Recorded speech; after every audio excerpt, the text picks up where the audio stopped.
The Royal Commission is now in session. Good morning, everybody, both within the hearing room in Brisbane and to everybody who is following these proceedings on the live stream. Today is the second day of public hearing 31 of the Royal Commission into Violence, Abuse, Neglect and Exploitation of People with Disability. And the topic for this week is a vision for and inclusive Australia. I shall ask Commissioner Mason today to make the acknowledgement of country. Thank you. We acknowledge Megan Brisbane. We recognise the country north and south of the Brisbane River as the home of both the Turrbal and Jagera nations. We acknowledge the Turrbal and Jagera nations as the traditional custodians and owners of the lands upon which this Royal Commission is sitting. We acknowledge and pay our deep respect for elders past and present, and we acknowledge First Nations young people who one day will take their place as elders. We extend that respect to all First Nations people and acknowledge their enduring connection to land, sky, seas and waterways. We pay our deep respect to First Nations people here today and who are following this public hearing online, on the mainland and on islands, including Tasmania and Torres Strait, especially elders, parents and young people with disability. Thank you, Chair. Thank you very much, Commissioner Mason. Yes, Ms Eastman. Good morning, Commissioners, and good morning to everybody following the Royal Commission proceedings in this room and also online. Commissioners, our first witness this morning is joining us online, and you'll shortly see Dylan Alcott AO. So I'll just wait till he comes on the screen. There he is. Good morning, Dylan. Commissioners, He might be on your screen. Oh, there he is. Oh, he's come. There he is. He's on delay. Right. You're on screen now. In that case. Thank you. G'day, everyone. Mr. Alcott has given an affirmation before joining us this morning. Right. Mr. Alcott, thank you very much for joining us and for being prepared to give evidence today to the Royal Commission. We very much appreciate your attendance. We did take the opportunity to congratulate you on your well-deserved appointment earlier this year, but since we're now in public, let us again congratulate you and also commend you for the work that you have been done. It is slightly belated because you're probably coming towards the end of your term, but it is something that is a matter for very great commendation. So, and we're very grateful for you being prepared to come to us today. So thank you very much. Well, I'll now ask... Thanks so much for having me. I'll ask Ms Eastman now to ask you some questions. Thank you, Chair. I'll start with some formalities. So I confirm that we have Dylan Alcott AO. And I want to introduce Dylan. Many Australians know him as the Australian of the Year for 2022, but many Australians also know Mr. Alcott as an elite athlete. He's achieved success in wheelchair basketball with a gold medal at the Paralympic Games. He's achieved great success on the tennis court with 23 quad wheelchair Grand Slam titles and a Newcombe medal. In 2021, Mr. Alcott achieved the Golden Slam. That's no mean feat. It involves winning 4 major tournaments and winning a Paralympic gold medal all in the same year. He's the first man to do that. But he also has founded the Dylan Alcott Foundation to provide scholarships and grants to fund marginal Australian communities for people with disability. He's the author of a best-selling autobiography entitled Able. He's co-founded Get Skilled Access, and Commissioners, you may recall hearing evidence from GSA at Public Hearing 19 around this time last year. He's established Ability Fest, which is Australia's only, or perhaps now not only, but first inclusive, fully accessible music festival And Commissioners, you might recall Oliver Hunter gave some evidence at Public 19 last year about his involvement with the music festival. And Mr. Alcott holds several high-profile media roles in television, in radio, in podcasting, and he's a man who's in very great demand. So we're delighted that Mr. Alcott could join us this morning. Now, you might ask, why have we asked Mr. Alcott to appear at this public hearing? Well, one, it is important that people with disability have the opportunity to participate in leadership at the highest levels, and being Australian of the Year for 2022 certainly fits that category. But Commissioners, as I said in opening yesterday, your terms of reference include giving consideration to creating inclusive society in Australia so that people with disability can live free from violence, abuse, neglect and exploitation. And it's on that topic that we've asked Mr. Alcott to appear at this hearing and to share his experiences in relation to building inclusive societies. So, Mr. Alcott, can I start perhaps by asking you your reflections on the year as the Australian of the Year? We know that you've got still a few weeks to go, and we know that that has been a role that has had great demands on your time, a lot of travelling, a lot of media, and a lot of engagement with Australians around the community. And we know that there have been particular topics of interest that I want to ask you about in a moment: campaigning for free RAT tests for Australians with disability, employment, and some of the work on the NDIS. But can I start just by asking you to share any reflections that you've had as the Australian of the Year, and particularly, what surprised you, what's been different or unexpected in terms of the work that you've done this year? Yeah, g'day everyone. Thanks for having me. Firstly, please call me Dylan. Mr. Alcott, I can't handle. I'm a big Dylan man. Today, my name's Dylan. I'm a white male in a wheelchair. I'm wearing a grey turtleneck, and I've just cut my first ever mullet into my hair, for anybody that can't see, so as my image description.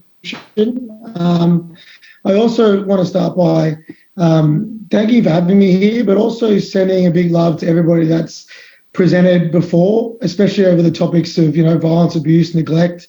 I've lived a pretty lucky, privileged life in that sense that I haven't personally. Obviously faced discrimination and exclusion and things like that, but nothing to that level. And there's been some pretty harrowing stuff that people have been brave enough to get up here and talk about. So big love to them. And also there's some people who still want that opportunity to be able to present what their story is, and I hope they do get their opportunity to do so. Also, I'm definitely no expert in disability. I just know what I know, you know what I mean? And I don't speak for everybody. I just speak for myself and my own experience and my lived experience. So to be able to come and talk about that today, I appreciate the opportunity. Australia has been pretty awesome. It's been very, very busy and probably busier than I thought it was going to be, to be honest. We're getting something like a couple of hundred requests every day for appearances and speaking and things like that. And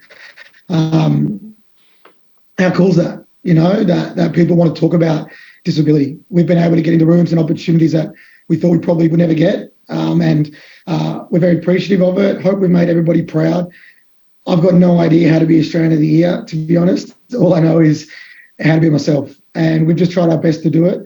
What I will say, my observation is, I'm getting to hospitals and talking to kids with disabilities and young people and all different communities.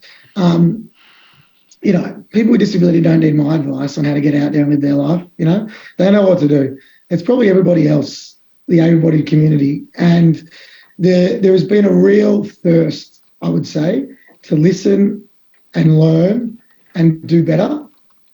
I feel it's genuine, but that thirst is nothing without action. So it's probably a good starting spot, but it's time for corporate Australia, government, education departments, big employers, health, whatever, to really commit and invest in getting better in this space and providing opportunities. But I think I know the time to do it is now, and everybody is ready to do it. It's about how we go about it. And obviously this Royal Commission plays a role in that with the report that's going to come out, and hopeful that the words, the writing that comes out of it gets executed for sure. But I'm a washed-up tennis player these days, and I am very close to being a washed-up Australian of the Year. I've only got about a month to go. So yeah, it's been a hectic year and full on, but I'm very grateful for the opportunity. Well, can I ask you about one of the areas which you've spoken about with some passion, and that is about the employment opportunities for people with disability.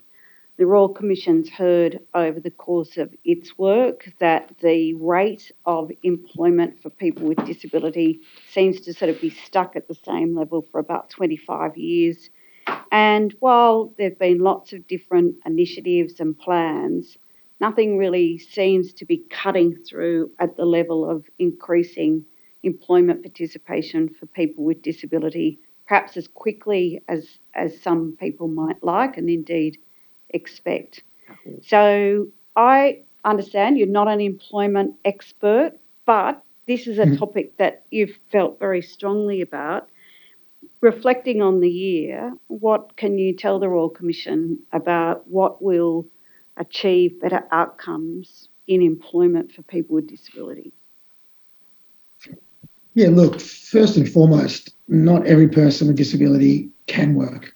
And that's okay, because your worth as a person is not tied to your job, right? And for those people that can't work, they need the funding and the support so they can be themselves and make choice and control over their lives. But for the people that can work or want to work, they deserve the choice to work. I'm not saying you have to get a job, but they deserve the choice like everybody else to get out there and find employment. And it can be a pretty brutal landscape sometimes for a lot of people to get out there and get those opportunities that they deserve to have the choice and control over their life if they want to work. Obviously, if you do have a job, that comes with financial security, right? But it also comes with the social aspect, the networking, the purpose or whatever it is. And people, all people, disability or not, deserve that choice to get out there and do that if they want to do. You nailed it. We all know this, but there are 4.5 million people in this country with a physical, non-physical, visible or invisible disability, and only 54% of them are involved in the workforce, right? That participation rate has not changed in 28 years. I'm 31 years old. So my whole life, that pretty much has not changed. But I thought we're getting better with inclusion and things like that. Isn't there a work shortage at the moment? A worker shortage at the moment, right? Yet that number isn't really changing. And it's always like, well, why is that? And there are multiple reasons for that. Obviously, there's an unconscious bias that people with disability, with a lack of expectation of what we can do, people think we can't do the role. Not all workplaces, job sites, whatever, are accessible and inclusive for people with disability, which eliminates our opportunity to get out there and make the choice and control over what we're doing. But also, we need market leaders to show the way and provide those opportunities. The public sector is a perfect example. They have some of the lowest rates of people with disability employed. Yet when we go out to corporate Australia and go, you need to employ more people with disability, if the public sector aren't doing it, well, then it's pretty hard to influence the private sector to do it as well. But, I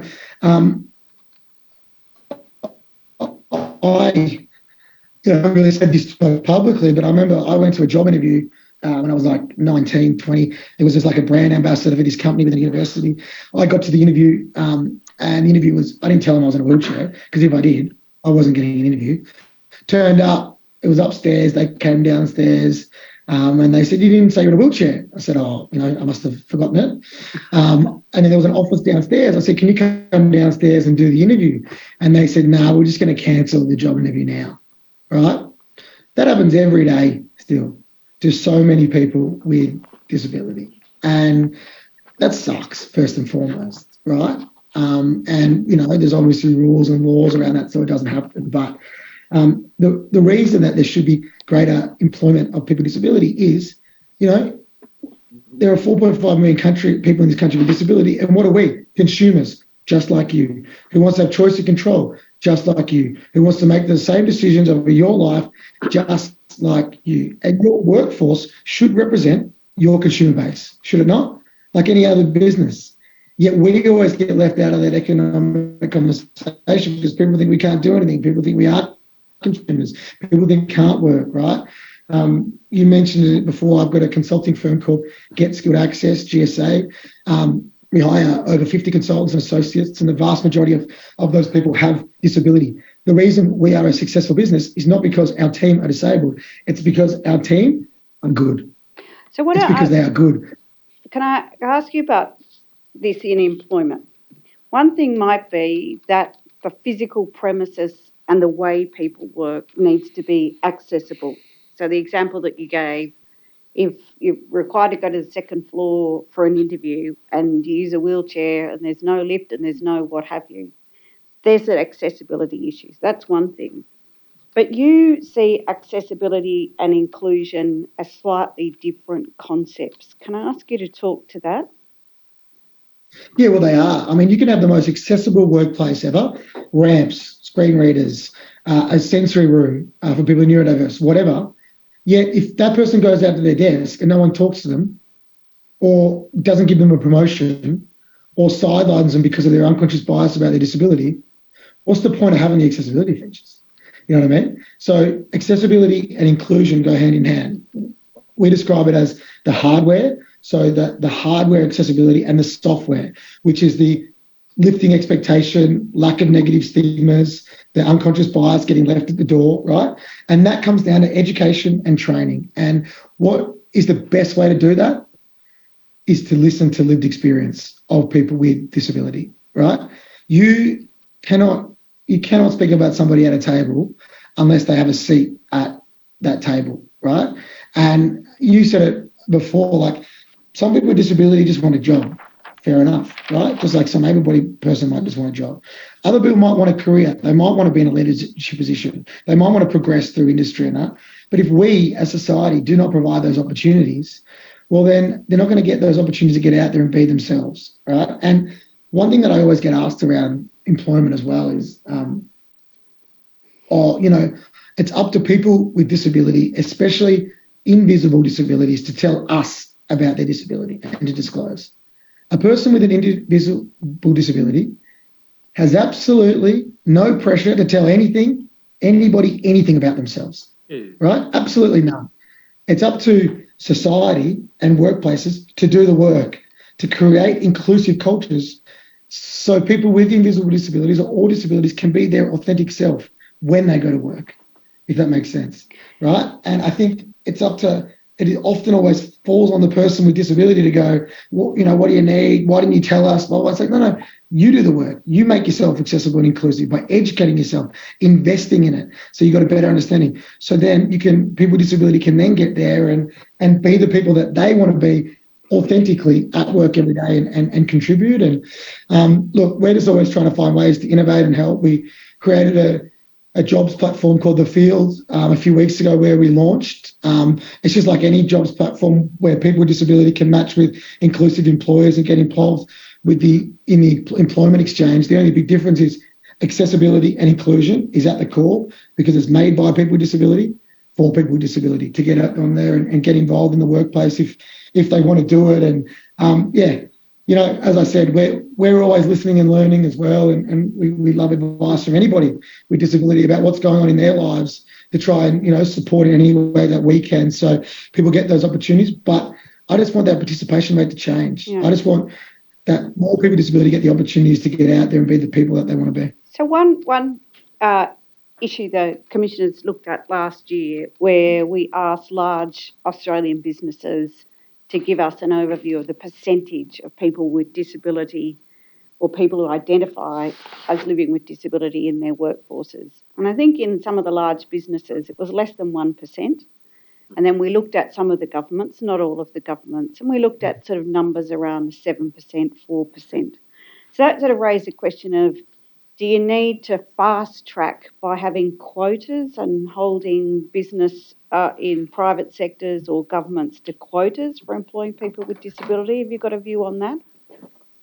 Well, it's got to be quantified, doesn't it? So we can know if we're getting better or not. What I will say with quotas and token, when they're tokenistic, we don't want that either. And the same with gender, race, and whatever it is. And but I think if you can quantify what is going on and track it, it holds people responsible, doesn't it? if they're doing the right thing or not, and then we can actually figure out which way to go about it. But what I will say with that is there are definitely high numbers of people with disability working within those big corporations, but they just don't want to tell them. Why don't they want to tell them? Because they will not. They'll get treated differently, because they won't get a promotion, because they might lose their job, and that sucks, right? You see how it's important for us to have a societal shift around it, so they understand the impact of it and can benefit and allow people to be their authentic selves to get there. Having a barbecue on International Day of People with Disability where we all high-five each other and the next day going back to work and forget about it is not it, right? Full absolute inclusion is every day.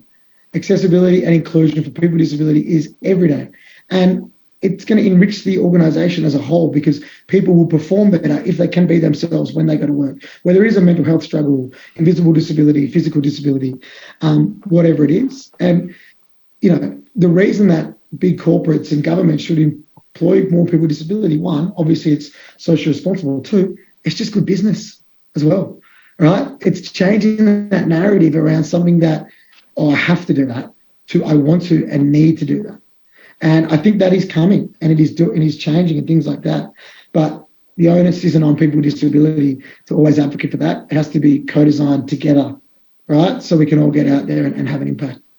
So I want to move to a different topic, which is another area that you identified in your year as Australian of the Year as really important, and that is the NDIS.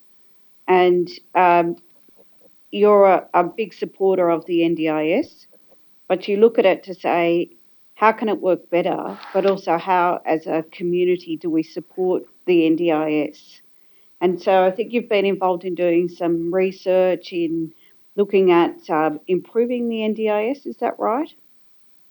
Yeah, we commissioned a report through GSA and the field, and whereby we spoke to thousands of participants and people involved in it and stakeholders just about ways to improve it. It's not broken, it's bloody great. And I went a little bit viral a few weeks ago. I did a press conference and I got asked 4 questions in a row, negative questions about the NDIS. And I was like, if I hear one more negative thing about the NDIS, it is a bloody awesome scheme, first and foremost, right? The first whole half of that report is the benefits of the NDIS. If you're watching this and you've got no idea what the NDIS does, just have a read, right? Just to educate why it's so important. One of my, I mean, there's lots of stats in there. One of my favourite ones was for kids under 6 who have been on the NDIS for 4 years compared to kids who weren't on the NDIS, they have double the amount of friends.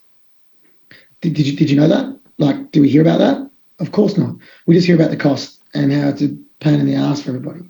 Why is Right? Is it important to talk about the NDIS as something that is a positive and beneficial measure to support inclusion for people with disability, rather than what seems to be part of the discussion is often in the mainstream media, that it costs a lot of money, it's a burden, it's a blowout? Is it dangerous for those conversations to continue?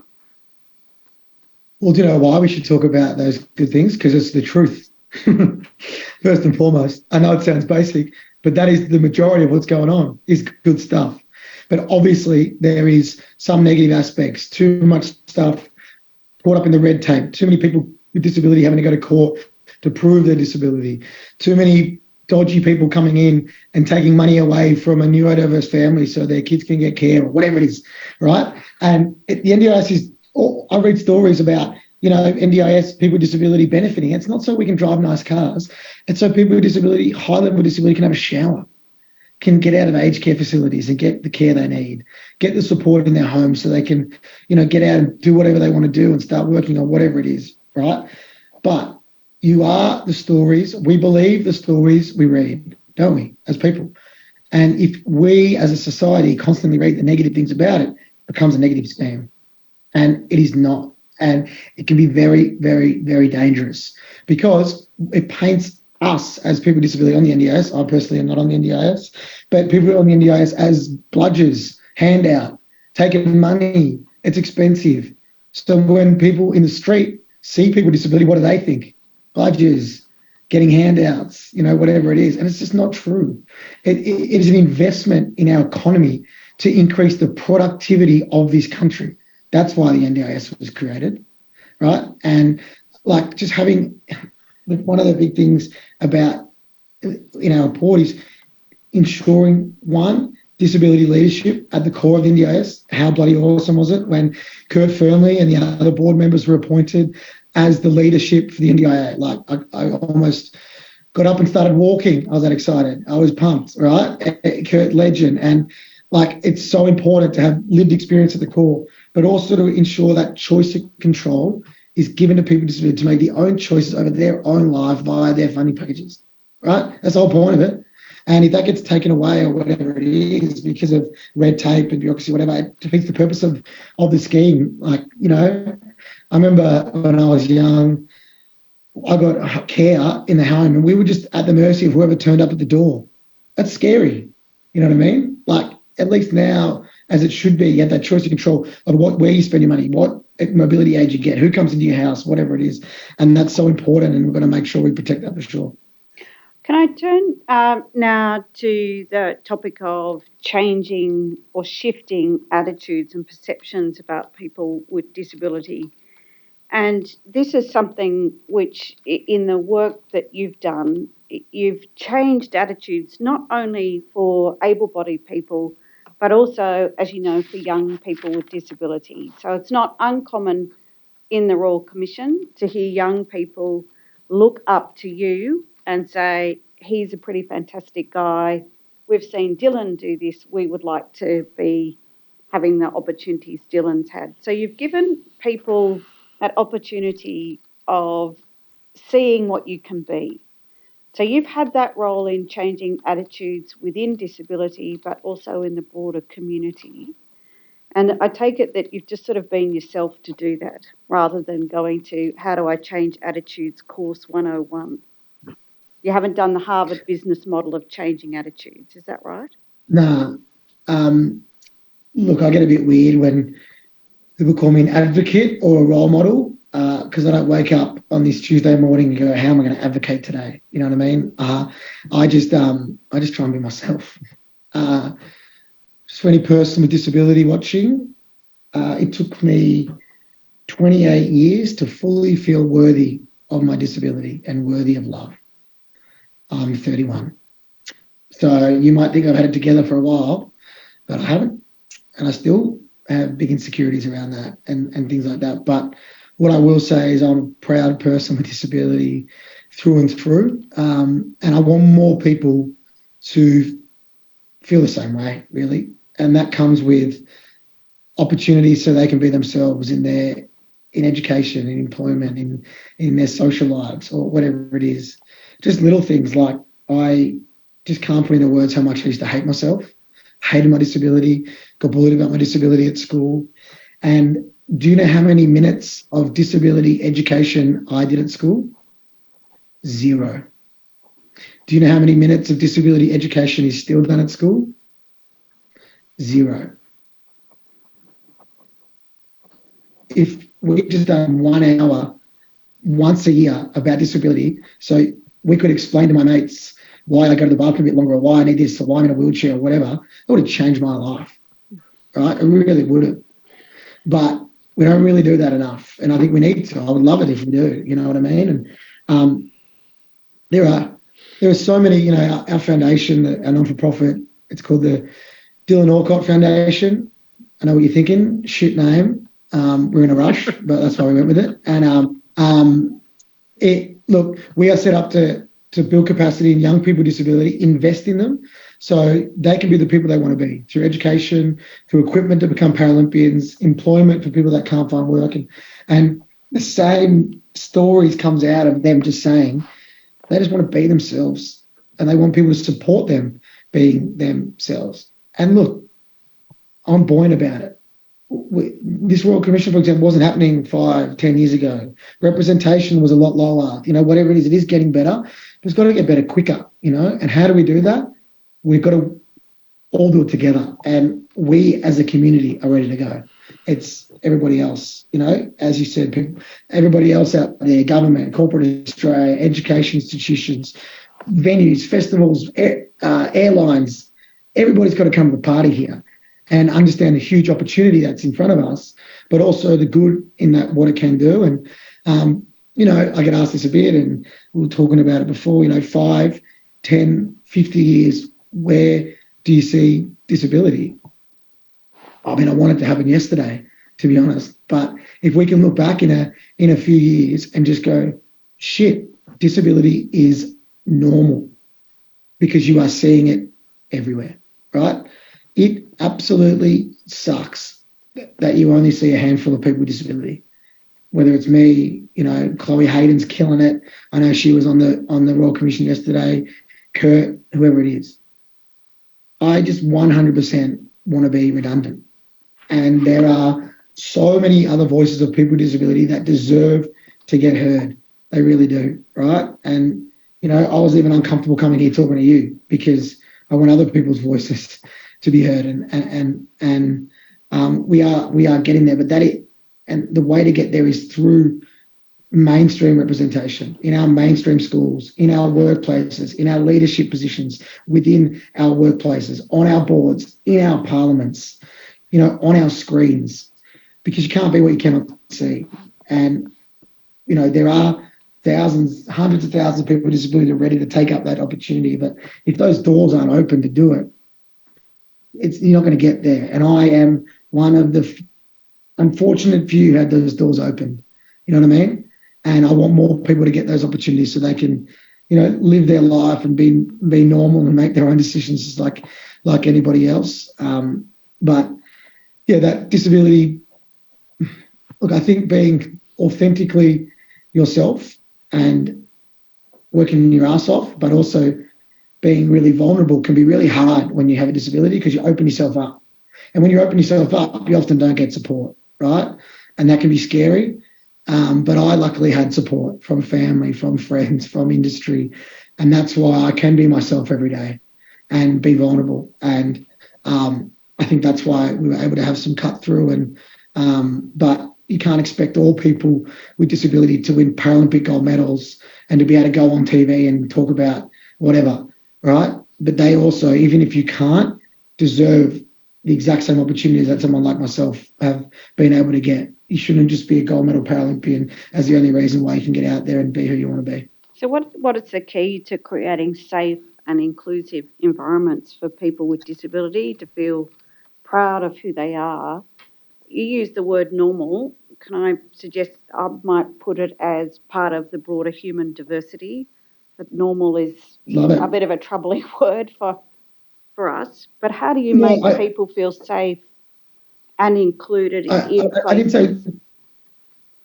Sorry, I meant just. I think I said this, but if I didn't, not be normal, but live normal lives. Just live ordinary lives. All right, that's what most people with disability want to do. Like just live a life like anybody else. And I think the number one thing is to listen to lived experience. That lived experience is so often in the past was sidelined. You know what I mean? And very well-intentioned able-bodied people spoke to other able-bodied people about what we need. It's like listen and talk to that lived experience. If you want to speak about somebody at a table, they need a seat at that table. And if that lived experience is bettering your organisation or your business or society, that person with disability needs to be paid for it, so just like anybody else. Let me ask you this challenge. What about for people with disability who are still invisible? They are in closed environments. They're in segregated living settings. We've heard about people living in group homes who have no involvement with the community. How do you get the voices into those invisible places? We've got to go to them and ask them and get involvement. Like, I've travelled all across the country and tried to listen and learn as much as I could, because you've got to invest in that as well, right? You can't just see a select few people on TV and go, that's just going to make my way about thinking about disability, right? Because my experience is only my experience, and I definitely don't speak on behalf of anybody, but they need their voices heard, right? Through whatever means necessary, whether it is somebody like this, whether it is people within local councils, state communities, federal communities, going and talking to them and asking what they need. But again, it's not about just listening, it's about listening and actioning what they say. Because we, as a community, are a bit sick and tired of the constant round and round you go where we are just talking and talking and talking without action, right? And I mean, I'll even talk about this Royal Commission. It's awesome. It's great that people have been listening, but they are meaningless words on a page unless we actually do something with them as a society. Unless government, corporate, society, all of us action it, what's the point of listening to all these stories unless we do something about it? Because I do not want to have to, any of us want to go through this again, right? Not only to stop the abuse, neglect, lack of opportunity, exactly right, but even just having to relive constantly what is going on in our lives, because we have all done this before, you know what I mean? And, you know, obviously there's still some evidence to get given, and their stories are very worthy. And for anybody who still wants to put your story forward, I don't know the process, but please keep going and chucking them in there, because everybody needs to be heard. But what I will say is we also need to get it going and action it so we can start actually having meaningful change.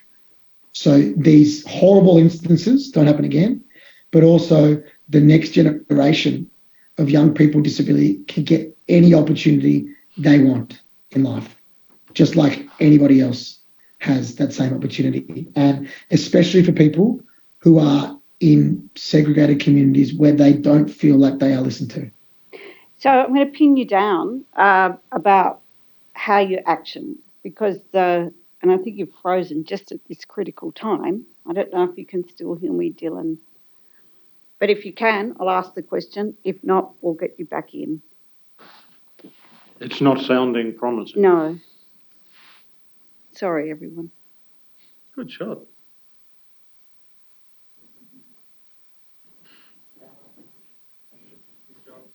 He's dropped. Okay. He did say that he hasn't got the best connection, but he'd dial back in. So bear with us. Can you check him? Does someone have the telephone number? We have lots of numbers and contacts, and we'll use all of them available.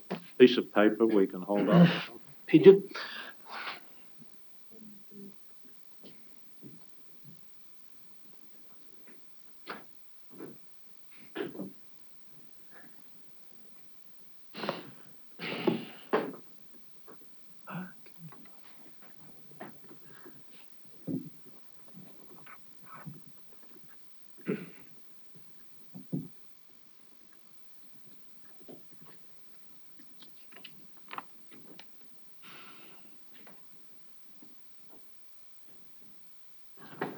The jolly song, isn't it? Endlessly enthusiastic.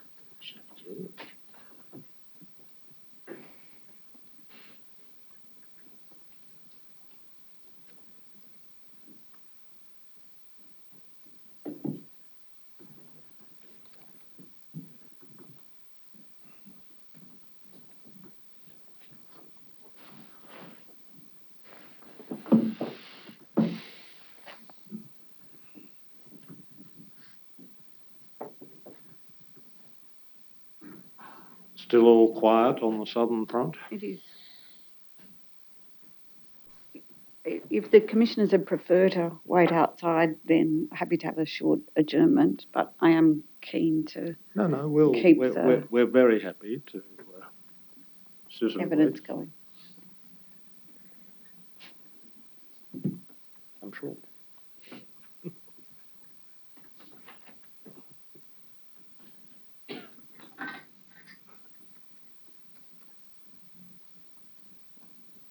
Kasha. Kasha.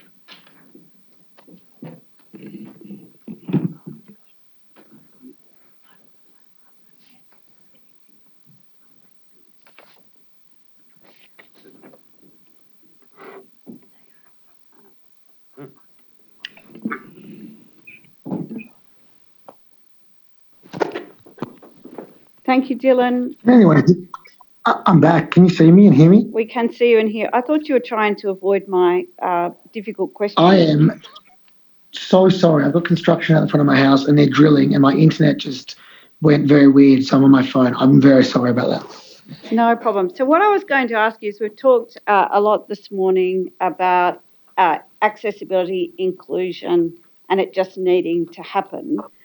I suppose the big challenge is how do you achieve and actually make things happen? What actually needs to happen? What's concrete? And what would be your sort of key, action items to actually make things inclusive, not just talk about it as an aspiration? Now you're on mute, so I'm going to have to get you unmuted. Okay. I'm having a shocker. I'm back. Good to go. This is my first time, all right? I'm sorry, everyone. Okay. First and foremost is to listen to that lived experience. It's so important and paramount. We need society to lift expectations of what we think people with disability can do, and you'd be surprised. It even happens to me still. I'll tell this story a bit, but last year I was at a coffee shop. I finished a shift on radio and I ordered a almond piccolo latte, which is my coffee order, very Melbourne. And this lovely woman came up. I could say that is very Melbourne. Very Melbourne. Piccolo latte. I know. And this lovely woman came up and she told me it was so inspirational to see me there by myself get my own coffee, right? And I said, it's inspirational to see you get your own coffee too. But what if she's an HR manager or a recruiter or a Royal Commissioner or a politician or a school teacher of a little girl with cerebral palsy? See how that makes it hard? You know what I mean? And that happens not so much to me, but to people with disability all the time. How do we increase that expectation? Greater representation to change that perception is so important. And the third one, right, and I talked about this before my internet went off, this Royal Commission report, as I said, are just words on a page unless people invest in it, right? Both financially, effort and time to make it actually become a reality, right? There's no point talking about it anymore and then say, hey, we've done our bit. It's not about that. We really need to make sure corporate, government, educational institutions, schools, sporting facilities, whatever, invests in this to make sure it is, because it is a benefit to our whole country if that investment is done. But if you don't, you're not going to get anything done because you rely on the goodwill of people just, constantly saying they're going to do something and putting a few hours here or there. It's just not the way it's got to go about. Invest in actual physical environments to be accessible as well, but also invest in the education and understanding and things like that. But I think we know what needs to be done as people with disability, and I think amplifying the voices of more and more people with disability and listening and actually executing of what they has to say has to happen, right? It has to happen now. And sorry, you go. Well, I was just going to ask you if I could sort of bring this back to something practical that you've done and thinking about music festivals. So it's now summer and many young Australians are really looking at the opportunity post-COVID to get back to music festivals. There's lots on. And for the most part, large music festivals have not been accessible to people with disability. But you said, right, I want to make a music festival accessible. What did you actually do to achieve that, looking at these three areas of lived experience, expectation and investment? How did you actually go about that? Because I think giving the commissioners an idea of actually doing this in practice, which you have done, so that you're not just talking the talk, you've actually delivered. How did you actually go about turning that around? Yeah, look, we first and foremost, it's a music festival just like any other festival, just like anything else in life. It's just an awesome festival like Splendor, like Coachella. We just have some added accessibility features so people with disability can come and have a good time with their friends, right? We have pathways, platforms, elevated platforms. We have Auslan interpreters. We have a sensory room for those who are neurodiverse. We've just really tried to think of everything. And guess what? I didn't know all that stuff, but the way that we learnt it is we talk to our team and the community to try and be as accessible and inclusive as we can. We also get things wrong, and that's okay, right? We're just trying to do our best. We don't nail it every time, but we're just trying to do our best. And we took the time to listen to that lived experience, to be inquisitive and ask questions. But most importantly, we actually did what we were going to say we're going to do, right? And just an example of if you go out there, I don't know how to run a music festival. Like, I had no idea, but I just something that I wanted to do, right? And we wanted to do. Every single dollar raised at the festival goes to the foundation to support young people with disability. But I went to Coachella. Do you know what Coachella is? The biggest music festival in the world. Mama? The commissioners may not, but okay, commissioners, you should all go. It's a good time. Anyway, as long as you don't send them to Burning Man. I can't go. I've got to watch Heartbreak High. Yeah, good. We went to Coachella, and I just went there to see a friend DJ, and they hit me up and said, we loved what you were doing at Ability Fest, right? And they implemented some accessibility features into their own festival because of that, right? Now, it was really cool to see that kind of stuff. And, as I said, the reason that we did it is just because we wanted to just have a good time with like anybody else, right? But what that day represents is pretty special. We had a young guy come, and I probably won't mention his name because I haven't asked permission to say it today. But I had a mate who is a doctor, and he was his doctor, and he told my mate. My mate said, "Did you go to Ability Fest?" Because he had a wristband on, and this guy had a pretty hectic disability, and he was put on life support. And anyway, he got a bit better. He could start talking, and my mate said, "Did you go to Ability Fest?" And he said, "Yeah." And he said, "I went as well. I went to school with Dylan." And this young person with disability said, "Can you do me a favour and tell Dylan and the team that was the best day of my life?" And the reason that it was, he'd never been anywhere, not the footy, not the cricket, not a workplace, not a music festival, and in an environment that was fully accessible for him, but more importantly, fully inclusive of him as well, and just had fun, right? And the reason I tell you that story is not to be like, how good are we? Do you know what it took to organise? Literally asking questions, a little bit of effort, and actually doing what you'll say. And you, anybody watching this, anyone in the straight could potentially change someone's life. It's that big of a thing, right? If you take the time to listen and learn from lived experience and actually execute and do what you'll say, you'll change people's lives, and you'll probably never, ever, ever even know about it. You know what I mean? But that young guy just wanted to come have a good time just like anybody else, and he deserves that.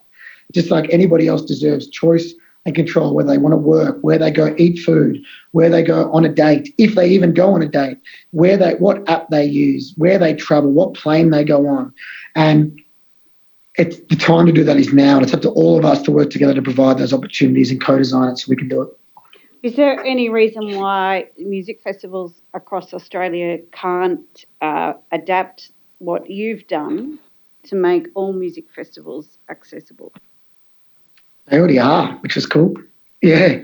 No, so on the back of that, we work with Live Nation and Untitled Group and a few other people, and I just get a big fat old smile on my face when I see people with disability they're killing it, just with everybody, friends, having fun, just like anybody else, you know what I mean?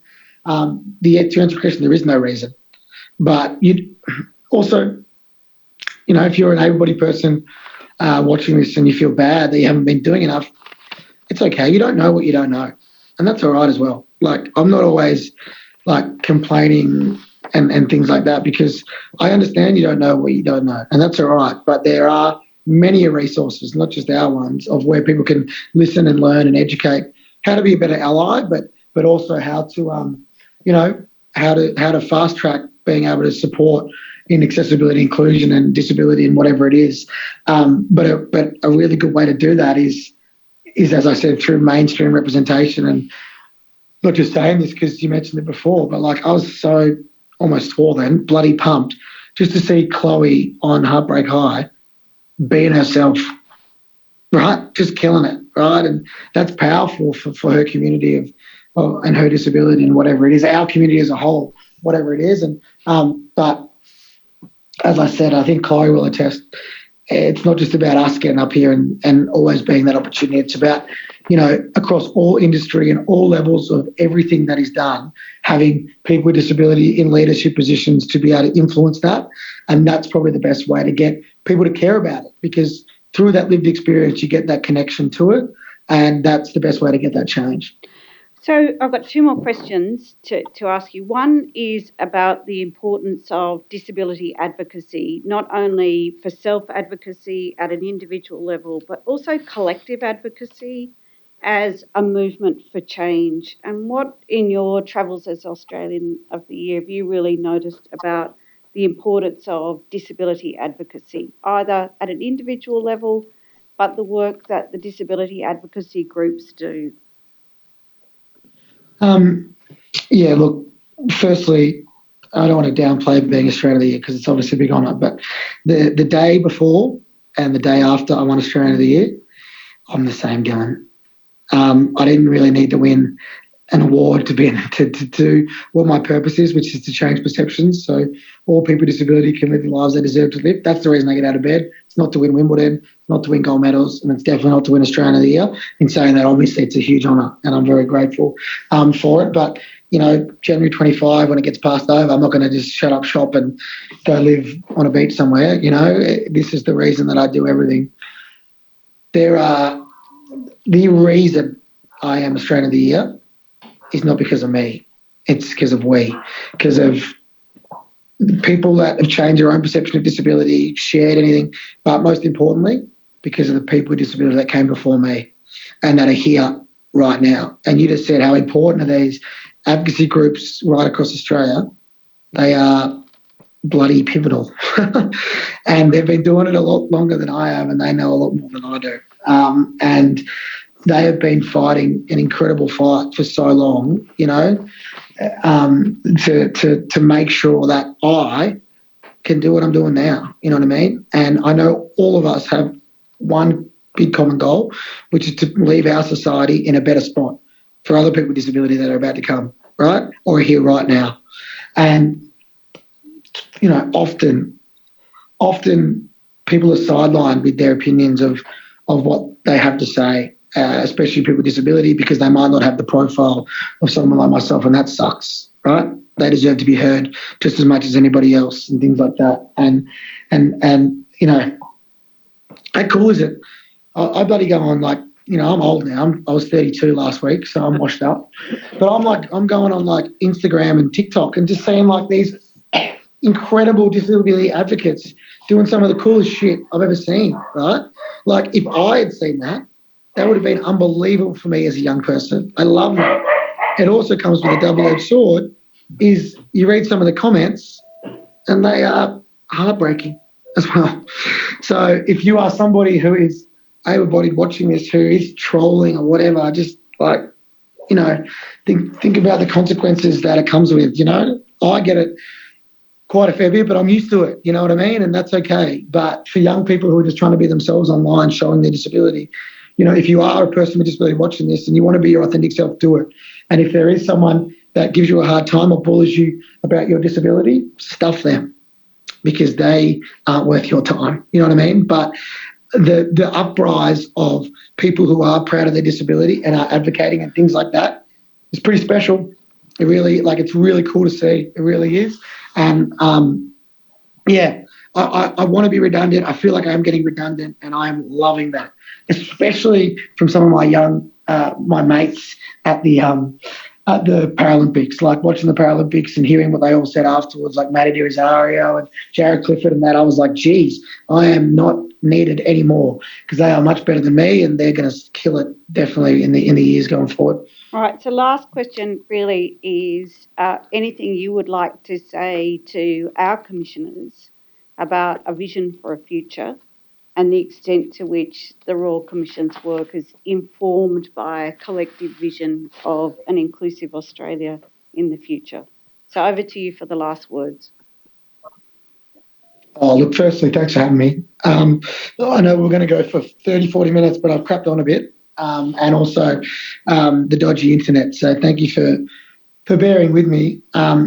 look, I just want to reiterate what I said before, and obviously this is a long process, and the thousands of people that have put in some pretty hectic, harrowing evidence. Thank you from our community, from me, from anybody, because that is going to really, hopefully, influence some big changes. But the time to do it is now. The time to get on the show on the road and to really get cracking is now. And the commissioners, anybody in government, anybody in a high up position watching over this, you're in a position of power to actually influence change, right? It's not about handing in a report and then saying job's done, on to the next thing. We all need to make sure via co-design with people with disability and people in industry, whatever it is, to get this stuff done, to make sure our society, community is a safer place for people with disability first and foremost. Number one. That's what this is about, yeah? That is number one priority. And secondly is to create and build capacity so people with disability can not just survive but thrive in their lives and do whatever they want to do. And there are so many people who are willing to support to do that. But as I said, we really don't want to just see these as a really good-looking report that goes in the top drawer of the desk and nothing happens out of it. You know what I mean? We really need to implement these changes, and the way to do that is to do that together. And, I only speak on behalf of myself, but any way that we can support to make that dream a reality is why we've been put here to do what we're doing. And, we'll keep doing it every day to try and support any way that we can. Thank you, Dylan, for sharing your views and experiences with the Royal Commission today. And I think we wish you well in the last few weeks as Australian of the Year, and look forward to seeing what you take on beyond into 2023 and up to when, you're a man in his 80s. We look forward to seeing what you're doing then. Thank you. Thanks, Commissioners. Thank you, Liv. Appreciate it. Thank you. Yes, thank you, Council, for mentioning someone approaching 80s. Thank Dylan, as one washed-up tennis player to another. Thank you very much indeed. I think that anything that I say, to use your word, will be redundant, so I'll just leave it at thank you very much for everything you've said today and the way forward that you have pointed for us. Thanks a lot. Thanks, everyone. Appreciate it. Good luck for the rest of the for the hearings, and I appreciate the opportunity. Thank you. Thank you, Commissioners. So could we adjourn now for morning tea and resume at 11 a.m. Brisbane time? 11 a.m. Brisbane time. Thank you. The Royal Commission is now adjourned.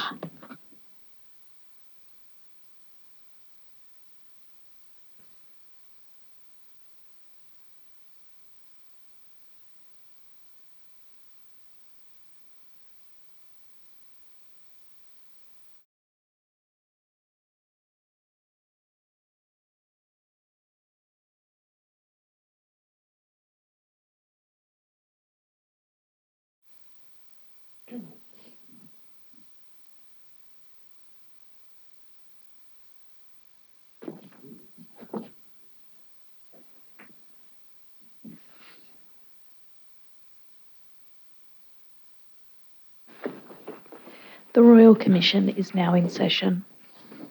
Yes, Ms. Fraser. Thank you, Chair. I would like to start with a content warning. I understand that this is now being placed on the screen. This hearing will include evidence that may be distressing to some people.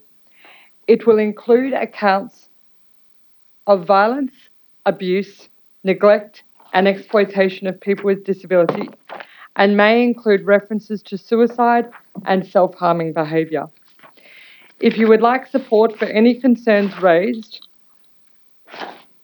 please contact the National Counselling and Referral Service on 1800 421 468 or Lifeline on 131114 or Beyond Blue on 1300 224 636. Commissioners, we are now joined by Brianna Ray and Evie Atkins. Brianna and Evie would like to be referred to as Brianna and Evie today. Brianna and Evie are students of Bus Stop Films, Accessible Film Studies program. They will give evidence together today. By way of brief introduction, Well, just before you start, let me thank Brianna and Evie for coming to the Royal Commission today in person at our Brisbane hearing room. We very much appreciate your coming here and being willing to share your experiences with us. I'll just now ask Ms Fraser to ask you some questions, but she'll probably have some introductory remarks before she does that. Thank you, Chair. I can indicate that Brianna has taken an oath before joining us today, and Evie has taken an affirmation. By way of introduction, Brianna has always been interested in pursuing a career in film. From a young age, she was interested in storytelling and animation.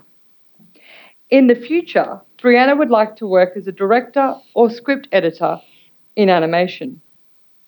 As I mentioned, Brianna is a Bus Stop Films student. She has recently completed her first year at Bus Stop Films. Her class was the first in Bus Stop Films history to create an entirely animated film. Brianna is also a Bus Stop Films ambassador. Brianna lives with autism, ADHD, and anxiety. Evie is in their second year at Bus Stop Films.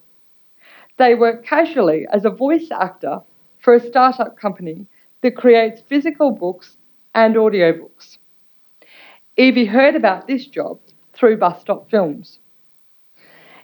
In the future, Evie would like to continue work as a voice actor and in the animation industry as well. Evie is currently enrolled at the University of Sydney through Uni to Beyond, a program which allows people with disability to attend university and experience university life without formally enrolling. Evie lives with autism. Brianna and Evie, could I echo the Chair's thank you to both of you for joining us today. If it's okay with you, I'm going to now ask each of you some questions. If at any time during the questions that I'm asking you, you feel you would like a break or you need simply to take a rest, please just let me know. I understand, Brianna and Evie, that you both study at Bus Stop Films in different locations. Is that correct? Yes. Yes. Brianna, you study here in Brisbane, Yes. and Evie, you study in Sydney. Yeah. Brianna, can I ask you to explain to the Royal Commission what drew you to study at Bus Stop Films? Well, I've always been interested in media and storytelling, but I felt that the current film education industry wasn't inclusive. A lot of schools, they say they're inclusive, but it's usually we'll accept you despite your disability, and they won't actually help you through the education process. With Bus Stop Films, they say they're inclusive and they actually act on that promise. We have support workers in class. The entire structure of learning is different to the mainstream classes at other universities, and that's what drew me to Bus Stop. Can I ask you to tell me a little bit about your love of storytelling, which I understand you had from a young age? Yeah, I had loved storytelling from a young age, and I loved animation. And it wasn't until I was about 11 that it really clicked that that's what I wanted to do when I grew up. But after I was diagnosed with autism at 14, and I started having a lot more learning difficulties in school, I realized that I felt like that was slipping away, that dream, in a way. Yeah. And do you see filmmaking as a vehicle for your storytelling? Yes, it's the biggest vehicle. That's what I want to do. Do you have a particular film genre or animation genre that's of interest to you? I love animation. I especially love Japanese animation, which is anime. I only started watching anime around 13. So originally it was I like Western animation as well, but Japanese animation was also very creative, and they had a different structure from Western animation, which I fell in love with. Can you tell me a little bit more about that? What is it about anime that you love? It's hard to say. I would say colourful, and the story structures are different to Western. They have hybrid genres. There's so much going on with a lot of them that I really love.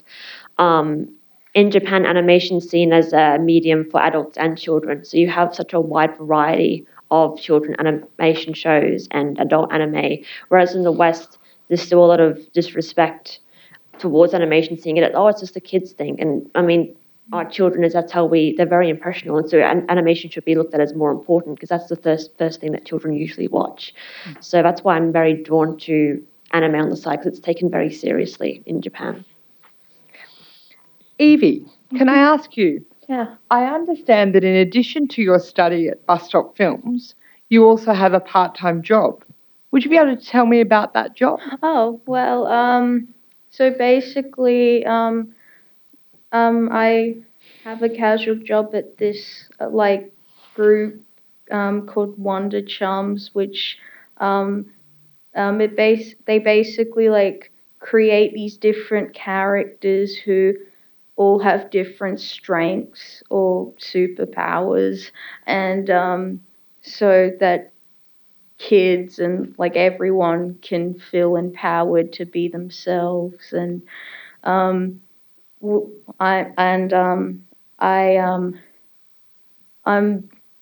we're working towards creating my character that I'll end up voicing, and help create the story for my character too. Yeah, so, yeah. So it's very much something that is designed with you as well. It's not just that you're providing the voice, you're providing input into the content as well. Yeah. And how did you come across that particular job? It was an email from Bus Stop Films. They send out auditions and stuff, which is really cool.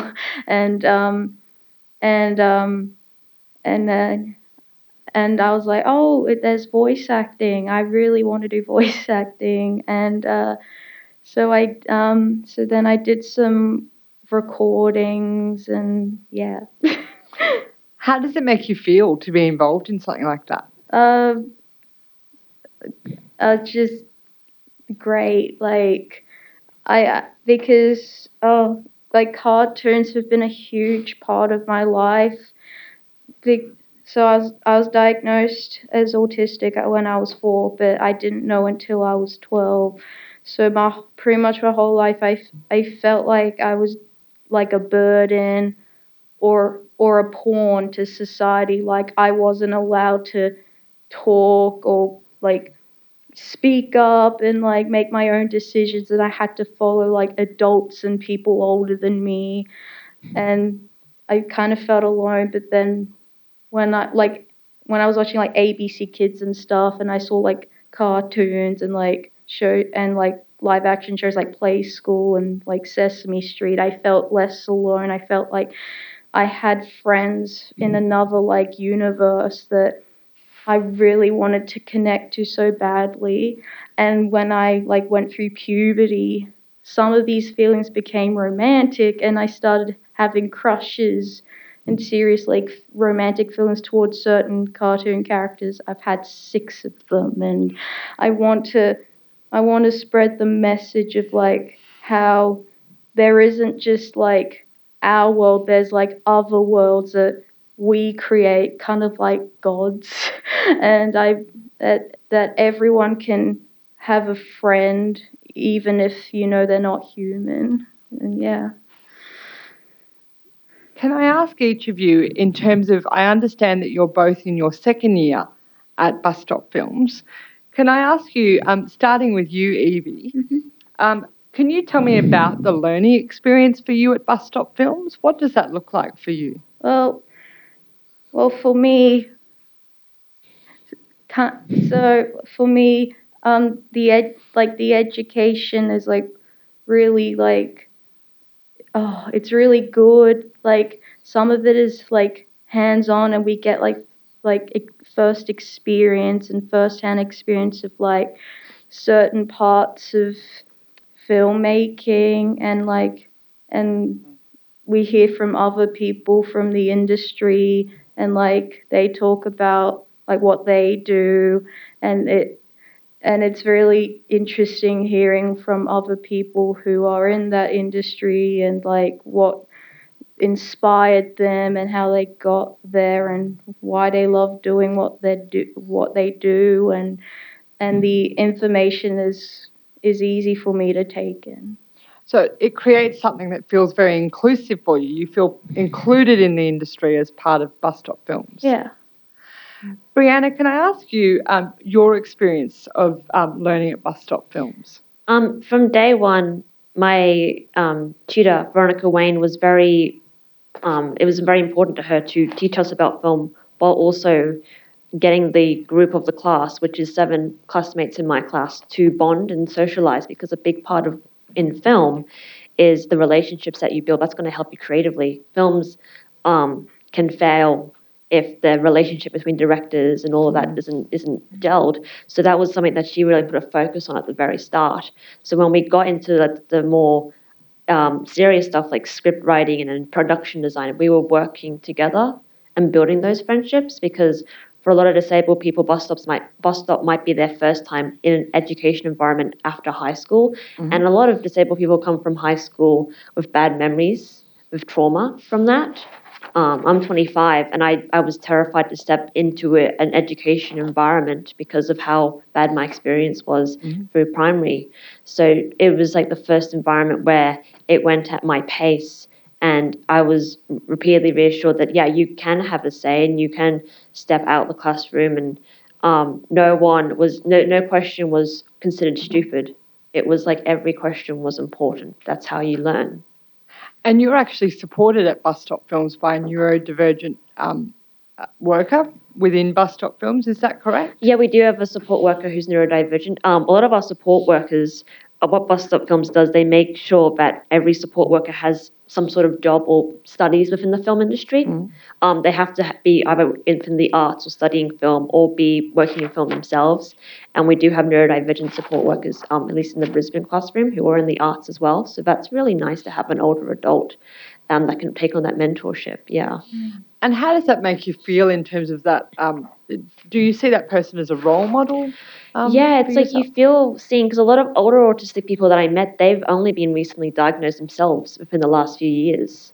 Especially women, we're so underdiagnosed. So people are finding out in their 40s. And for them, that's an experience as well.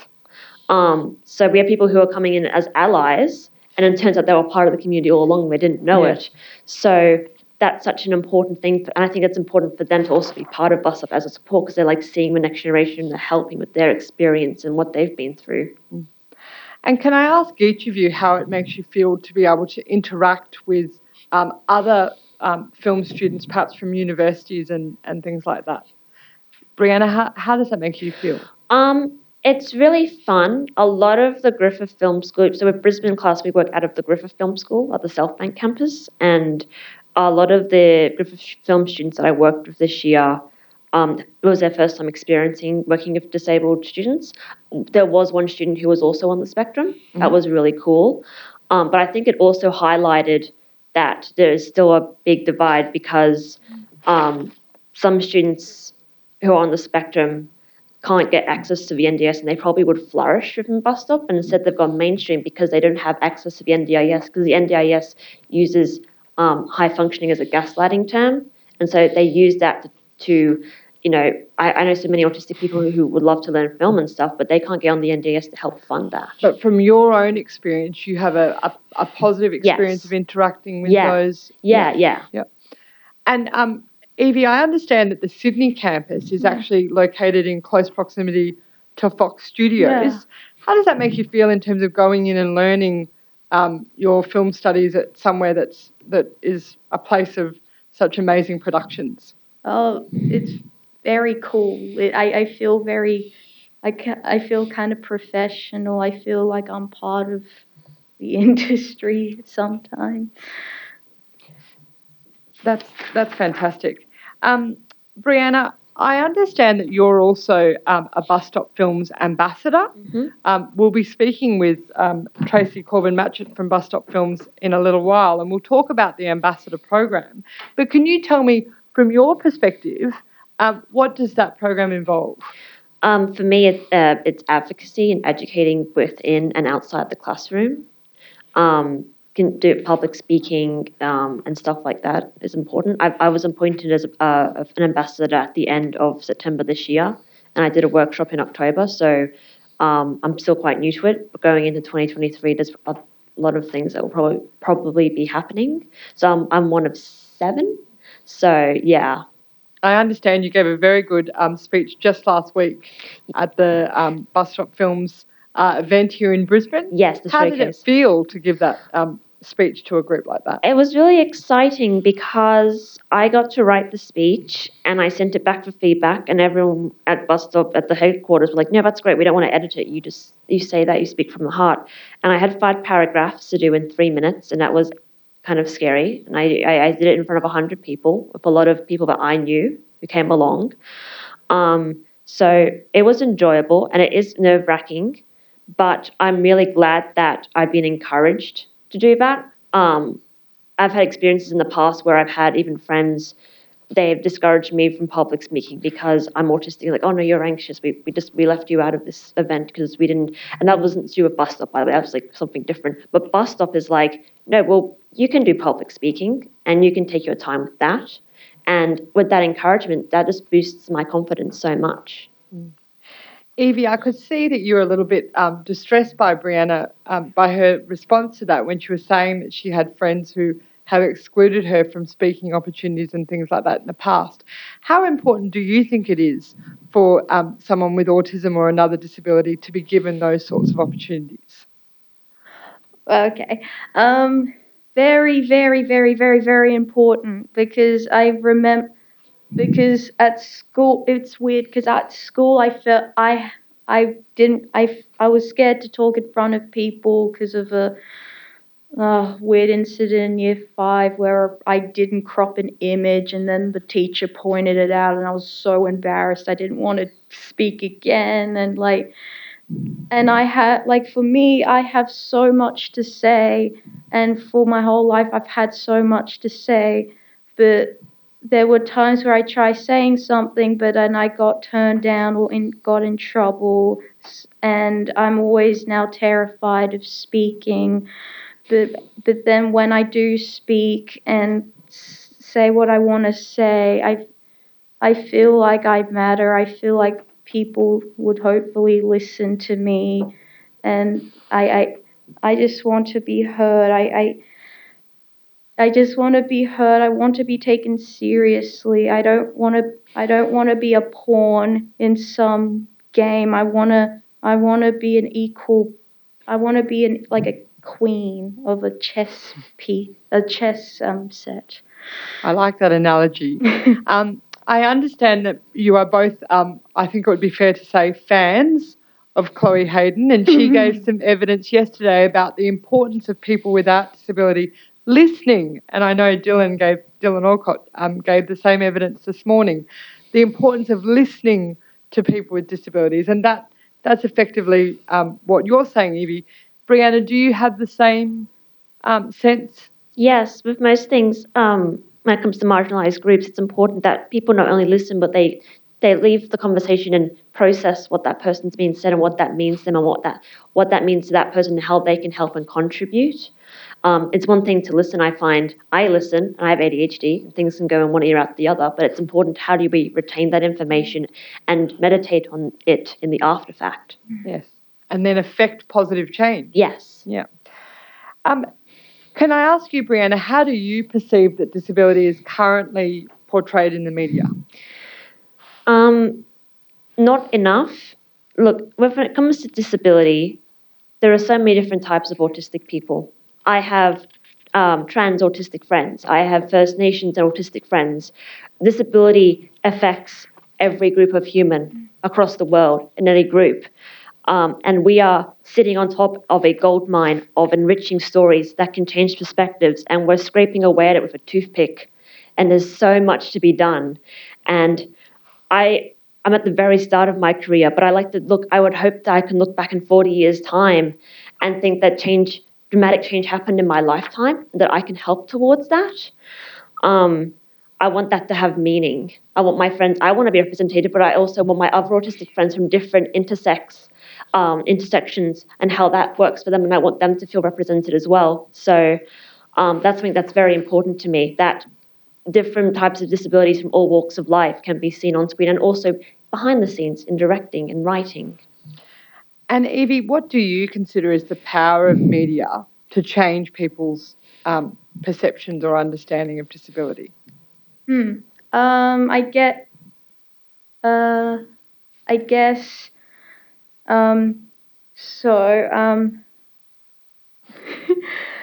Does media give the opportunity to put on screen role models for people with disability, for example? Yes. So growing up, I didn't have any like role models, and so one example I really one example is Sesame Street. A couple of years ago, they introduced Julia, who was the first autistic Muppet. Mm. And I looked at her, I was like, I wish I had her when I was young. Because I literally learned everything through like shows, like how to act, like how to just like follow the rules, how to do certain things. But then when I did those things, I didn't feel good. And it was because I wasn't thinking about like my own needs and my own well-being, and that these sorts of like morals did not really like align with how my brain worked. Mm-hmm. So seeing someone like Julia on screen for like other like autistic kids and everyone is really good. So, and like people don't have to feel alone, and they be like, oh, if she can be herself, then so can I. And you would say that for a character like Julia, it was important that she was authentic Oh, yes. in her representation? Yes. Brianna and Evie, I feel as though I could talk to you all day about these topics, but I just had one further question that I wanted to ask each of you. Can you share with the Commission, I'm going to start with you, Brianna, and then I'm going to finish with you, Evie, on what your vision, your personal vision for an inclusive Australia looks like? My vision for Inclusive Australia is disabled people being represented and learning more. For example, Auslan interpreters, it would be so handy if they are in the corner of every single news bulletin, that they're not just there for natural disasters or really major press conferences. They should be there in Australian homes, in the corner for every news bulletin, because once it's in the line of sight, it's going to get people thinking. Mm-hmm. And it should also, Auslan should be taught in the school curriculum. Foreign languages are great, but we should start at home first, because that's going to really help people. And I think that's going to be a very enriching experience across, like, having that in media and also learning about each other's different lives. I think that's very important. Yeah. And you, from a film and TV perspective, would like to see more presence of people with disability both in front and behind? Yes, in animation, in live action. When I was diagnosed when I was 14 and I was diagnosed with autism, I was given a sheet of paper to, like, oh, this is a franchise that will interest you. This piece of paper was given to me as, this is your representation in media. And I was 14 and I didn't know what X-Men was. And I looked up X-Men, and it's Hugh Jackman going around killing people. And there's these characters that are locked in labs and experimented on. And when you're 14 and that's your piece of paper, I was horrified, because these characters are treated like freaks and monsters. And look, as an adult, I can understand the nuance of that storytelling. But when you're 14 and you're given as that's your one comparison in media, that really triggered a lot of internalized ableism within me. That really made me go within myself, and it was very scary. And I want one day, when my friends have children, whether they are disabled or not, I can give my friend a list of 12 shows of all different disabled people from all walks of life. And I don't want another child to be like me when I was 14, and being made to feel like that. Yeah. Thank you so much for that. And Evie, your vision for an inclusive Australia? Oh yeah. So I came up with this. I randomly came up with this analogy a few weeks ago.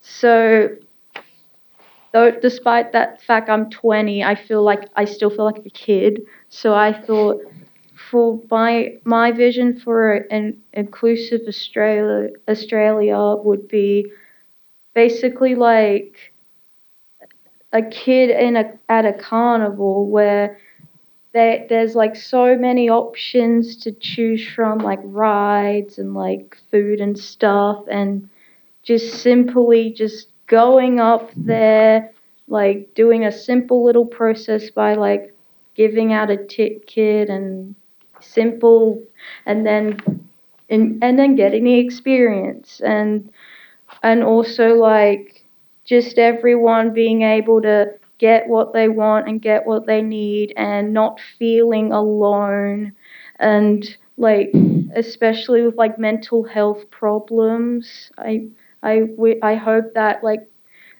gets talked about more, because like for me, I recently, especially after I graduated from school, I've been struggling a lot with like showing my emotions, because I get afraid of how people will perceive me, and I just want more, like I want more positive like views on showing like all types of emotions, showing all different types of people, and like just everyone getting what they want and getting what they need with nothing getting in the way. No barriers. No barriers. Yeah. Well, Brianna and Evie, I would like to say a tremendous thank you to both of you for coming here today. You both look incredible, can I just say? Absolutely amazing. And the openness and honesty with which you have given your evidence today is incredible. Thank you so much. Thank you. Thank you. Yes, Brianna and Evie, on behalf of all of the 6 commissioners, thank you so much for coming today, telling us about your experiences, and we all wish you every success in your chosen careers. I'm sure you'll do really, really well. And you certainly, by the way, have expressed your voices, and we have listened very carefully. Thank you. Thank you. Thank you. Chair, we may now take just a 5-minute adjournment. Okay. Thank you very much.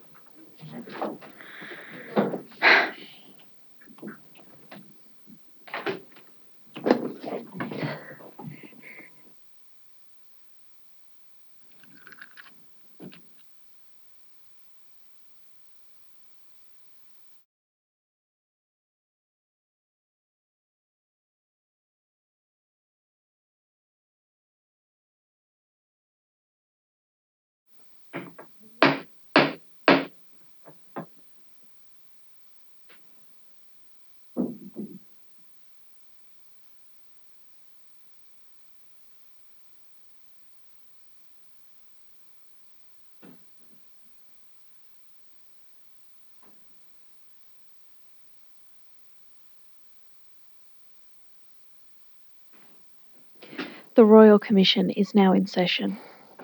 Yes, Ms. Fraser. Thank you, Chair.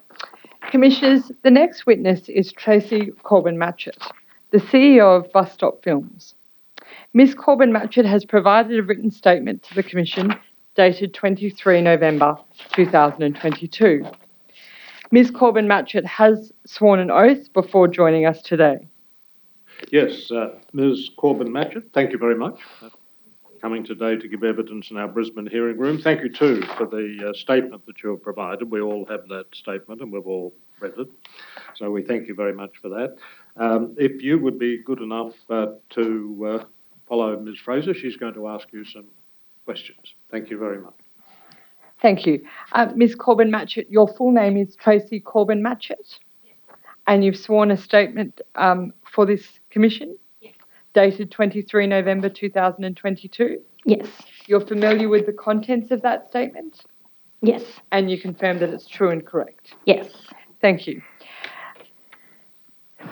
Bus Stop Films by way of background, Commissioners, is an award-winning, disability-led, not-for-profit organisation which has been in operation since 2009. The primary focus of Bus Stop Films is supporting people with disability and others from marginalised communities through filmmaking and the film industry. Through its work, Bus Stop Films aims to build inclusion and change community attitudes about people with disability. The two previous witnesses, as you would be aware, were students of Bus Stop Films, and Ms. Corbin Matchett is the CEO of Bus Stop Films.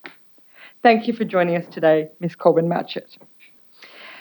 Can I start with a discussion around the fact that you identify in your statement as a proud, hard of hearing woman? Is there anything that you would like to share with the Commission about your disability and the perspective that it brings to your work at Bus Stop Films? Well, I am proudly disabled and am part of an active part of the deaf community, and my deaf identity is as important to me as my Italian heritage, although it comes with less guilt and less carbs. It's really part of the sum total of who I am.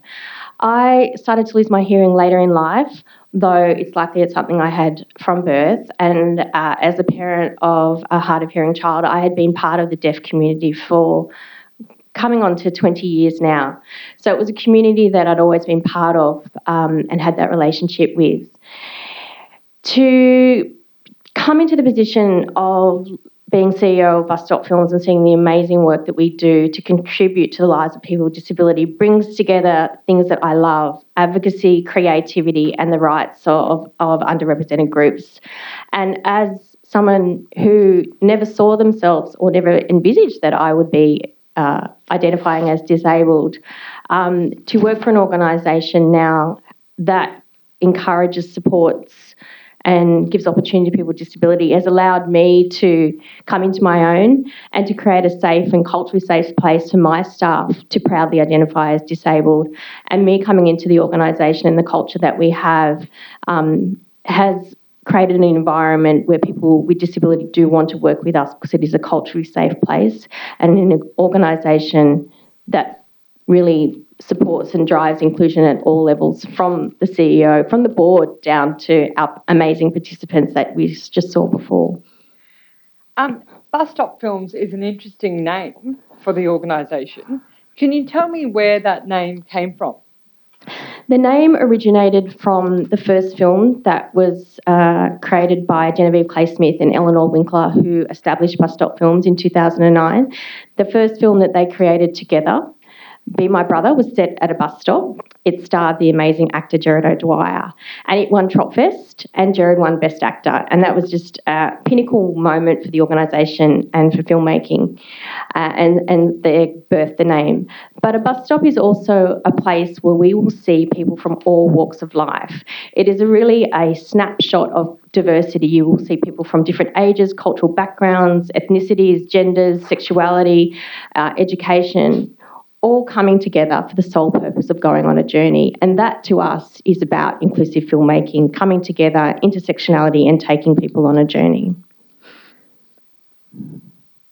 And that reason for being for Bus Stop Films, was that sort of the catalyst for Bus Stop Films creation? What was the reason that Bus Stop Films was first created?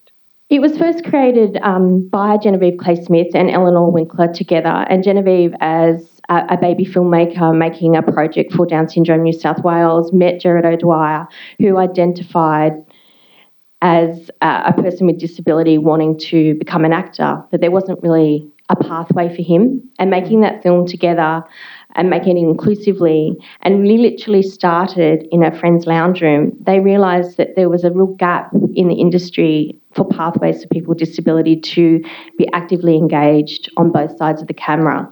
And from that birthed the concept of our accessible film studies curriculum and the program, and it's grown from one group of people in a lounge room to now being in almost every state in Australia, and really having a global impact through filmmaking in changing lives and minds.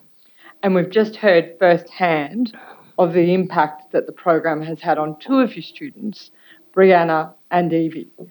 As the CEO, I understand that you were in the back of the room while Brianna and Evie were giving evidence.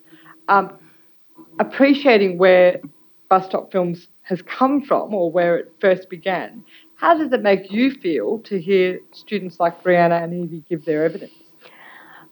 I felt overwhelmed with pride. I'll try not to cry now, but I do. I love what I do, and what we do really does change lives and minds. And when you see these exceptional young people who have felt so marginalised and excluded in other areas of their life coming to our program, finding their tribe, feeling welcome, and being able to pursue something that they want to do. Often people with disability are just placed into programs to fill time. Here we are enacting great change in them personally and professionally, and we're changing the screen industry, not only here in Australia but around the world. It is the most impactful medium for social change in the modern world: content, media, film. And if we don't include people with disability in the development of those stories and in the production of that content, we're really excluding a really huge part of our community globally. And I just feel so much sense of pride and relevance and importance when I see firsthand the impact it's making on the lives of our participants. And that's just it's really just a slice of what we're doing. And the ripple effect, not only for them, their families, their friends, and then for the people that watch our content, that really enacts such great change. And I do get teary just out of a sense of joy and purpose. It's lovely to do a job that creates such change in the lives of other people. And just human to human, to see people thriving is just such a brilliant thing. And if we look at the work of Bus Stop Films, am I correct to divide it into sort of almost three categories? Education, being the Accessible Film Studies program. Creation, being the creation of the films themselves. And then the advocacy component. Is that a fair representation of what Bus Stop Films does? Absolutely. Our core program is our Accessible Film Studies program, and through that we make amazing film and work with amazing talent. We've just worked with Chloe Hayden, Dylan Orcott. Dylan's film will premiere tonight in Canberra for a great audience.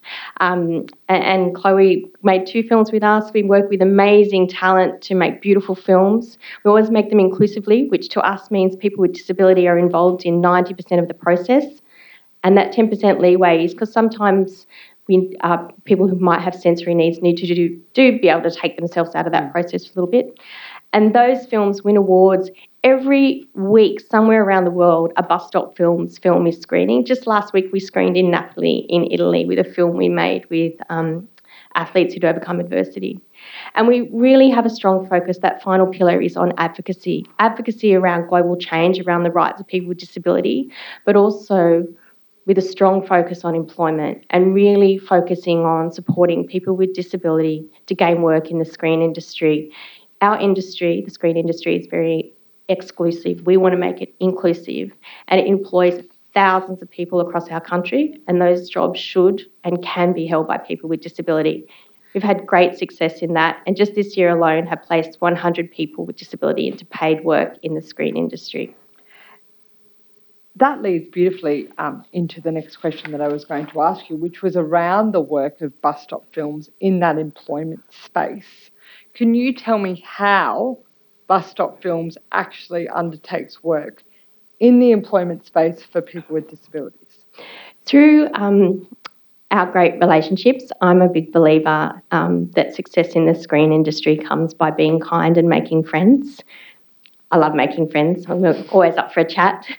And throughout the great relationships that we have with broadcasters and production companies, we connect through the industry to deliver our training, our Inclusion in Action training, which is about building confidence in employers to employ, creatively collaborate or work alongside a person in a film production, and enact opportunities to place our participants into those roles. And we approach it in a bespoke way to match a person to a role and a role to a person.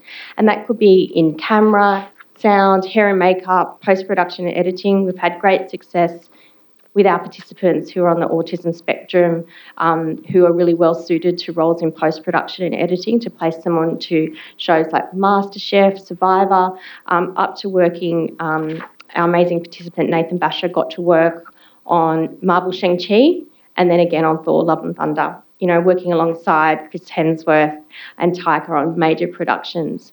And it's really about fostering those relationships. The screen industry works quite differently to other industries. It's an industry that's based around networking, presence, visibility, and relationship building. So we send our participants to walk the red carpet.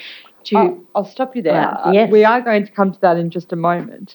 But are there particular barriers in terms of the employment work that you do? Are there particular barriers that you've identified in terms of facilitating employment for people with disability in the film and TV industry? Absolutely. One is, first and foremost, is around attitudinal change, and we're working on that. And I have seen a great shift since I started at Bus Stop. Production companies would come to me like they'd been sent to the principal's office being made to hire a person with disability. That's really changed, and now we're getting a number of requests. The other aspect is the piecemeal or project-based gig economy freelance aspect of film production, that jobs aren't your Monday to Friday 9 to 5 full-time rolling jobs. They might be a couple of days, a couple of weeks, a couple of months. And the process or the nature of work in the screen industry is mismatched to the way that disability wage subsidies are allocated through, say, Job Access, which means they don't hit that magic 13-week full-time benchmark. So for a producer, and most productions in Australia are made by small to medium businesses. They're not all made by the top end of town, the Marvel, the Disney. For those small businesses who might want to employ a person with disability in their production, they can't unlock a wage subsidy in the same way they might do if they were in manufacture or retail or hospitality for a job that is full-time ongoing because of the nature of the work. So that creates a further barrier or disincentive for production companies to hire people with disability. And that's a huge barrier because filmmaking is expensive, and for a producer who is managing budgets, that might stop them thinking, I can afford to hire a person with disability, or it's going to add a cost to my budget that I just don't have. We're working around that in terms of wanting to lobby government to look at how the screen industry is connected into disability employment support. And for us, we've been doing what we've been doing in absence of any government funding for our employment work. We do it because it's really important, and each job is a building blocks to the next opportunity. And given the way that the industry crews up for productions, if you're not there in the first place, you're never going to get the job on the next production. So each job, even if it is for a couple of days or a couple of weeks, is really important for making those connections and being asked to work on the next production. So that's really one of the most critical barriers to people with disability getting jobs in the screen industry. Aside from the aesthetic of the exclusion in attitude, that critical mismatch between how the screen industry operates and how wage subsidies around disability employment is the policy position, there's a disconnect there, and I would really love to see that overcome so that we can see greater representation of people with disability employed in the screen industry. So just to recap on everything that you've just said, one of the barriers that you would identify and something that could be improved in terms of inclusion is to address that disconnect between disability employment funding or subsidies and the short-term contract-based nature of the film and TV industry. Absolutely. I think if that was addressed, we would see more people with disability employed on both sides of the camera. And you would say that that's a particularly important issue to address, given the, what I'm going to call referral-based nature of the industry. So as you say, if you don't get that first job, you don't, whether it's 2 days, 4 days, a week, a month, you don't then get the next one. Absolutely. Jobs in the industry aren't advertised on Seek, it's who you know. People work with who they know. It's an industry based on relationships. That is not going to change. So what needs to change is the policy around disability employment and wage subsidies for the screen industry. You mentioned a 13-week subsidy. Could you explain what that is? With job access and other provisions around wage subsidy and disability support, the jobs need to meet a line of going for at least 13 weeks to unlock a wage subsidy for an employer to receive a financial benefit for employing that person. So in the screen industry where jobs might only go for a couple of days, they don't meet the benchmark, so they don't attract that subsidy, which gives further rise to people not either realistically or perceiving that they can't afford to include a person with disability in their production budget. We heard from Brianna and Evie earlier about some of the approaches taken by Bus Stop Films in terms of inclusive and a supportive learning environment for them. Can you tell me, does Bus Stop Films have any additional measures or supports available for First Nations people with disability? We do. One of the things that I implemented when I started at Bus Stop Films was our Indigenous engagement strategy based on a conversation I had with my two beautiful nephews who are proud Wiradjuri boys who also live with disability about what we were doing in this space. And we worked with First People Disability Network as well as First Nations teams at both the Australian Film, Television and Radio School and Screen Australia to develop that, which looked at our employment, which looked at our programs, which looked at our staff training and little things that we could do in terms of a step towards making it a more culturally safe space for people with disability who are First Nations. We now have 3% of our participants are First Nations students. We've made some great films with First Nations actor Main Wyatt this year, which is a beautiful film which our Indigenous students got to work on with him, which was just lovely. We now have a rider at the end of all of our productions which recognises an acknowledgement of country. We have Indigenous people that have worked with us teams. We've still got a while to go, absolutely, but I love the direction that we're going from 0 to 3% is going in the right direction, but we've still got a bit of a while to go on that. And it's just been brilliant for our Indigenous students to work with someone who was a brilliant advocate for Indigenous young people like Main Wyatt earlier this year on our film Fences.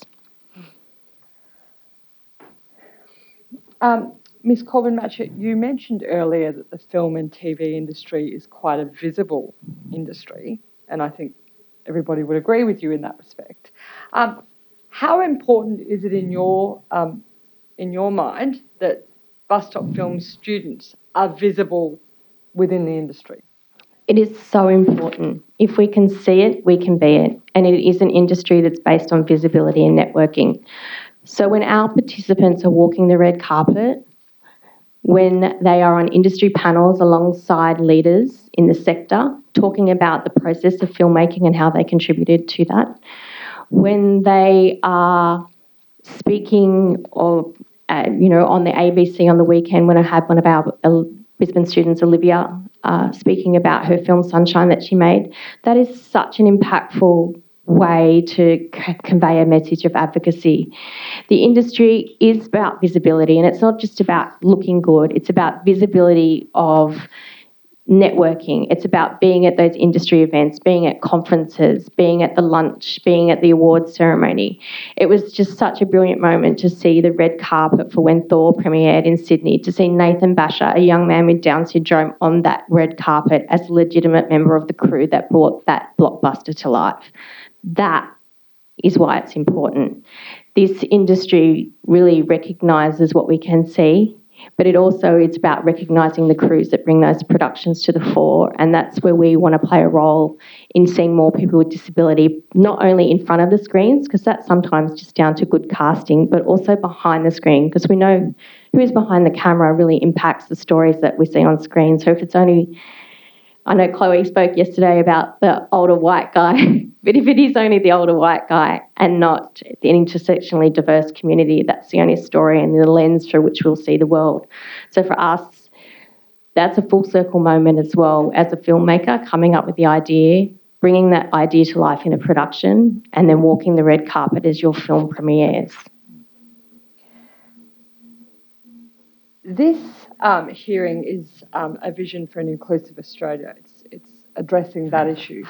How exactly does the representation, or what can the media do in terms of changing attitudes about people with disabilities in the community or increasing inclusion? It can do so much. It is such a powerful medium, and a good story can connect to our hearts and to our minds, and a good story can really change your perception.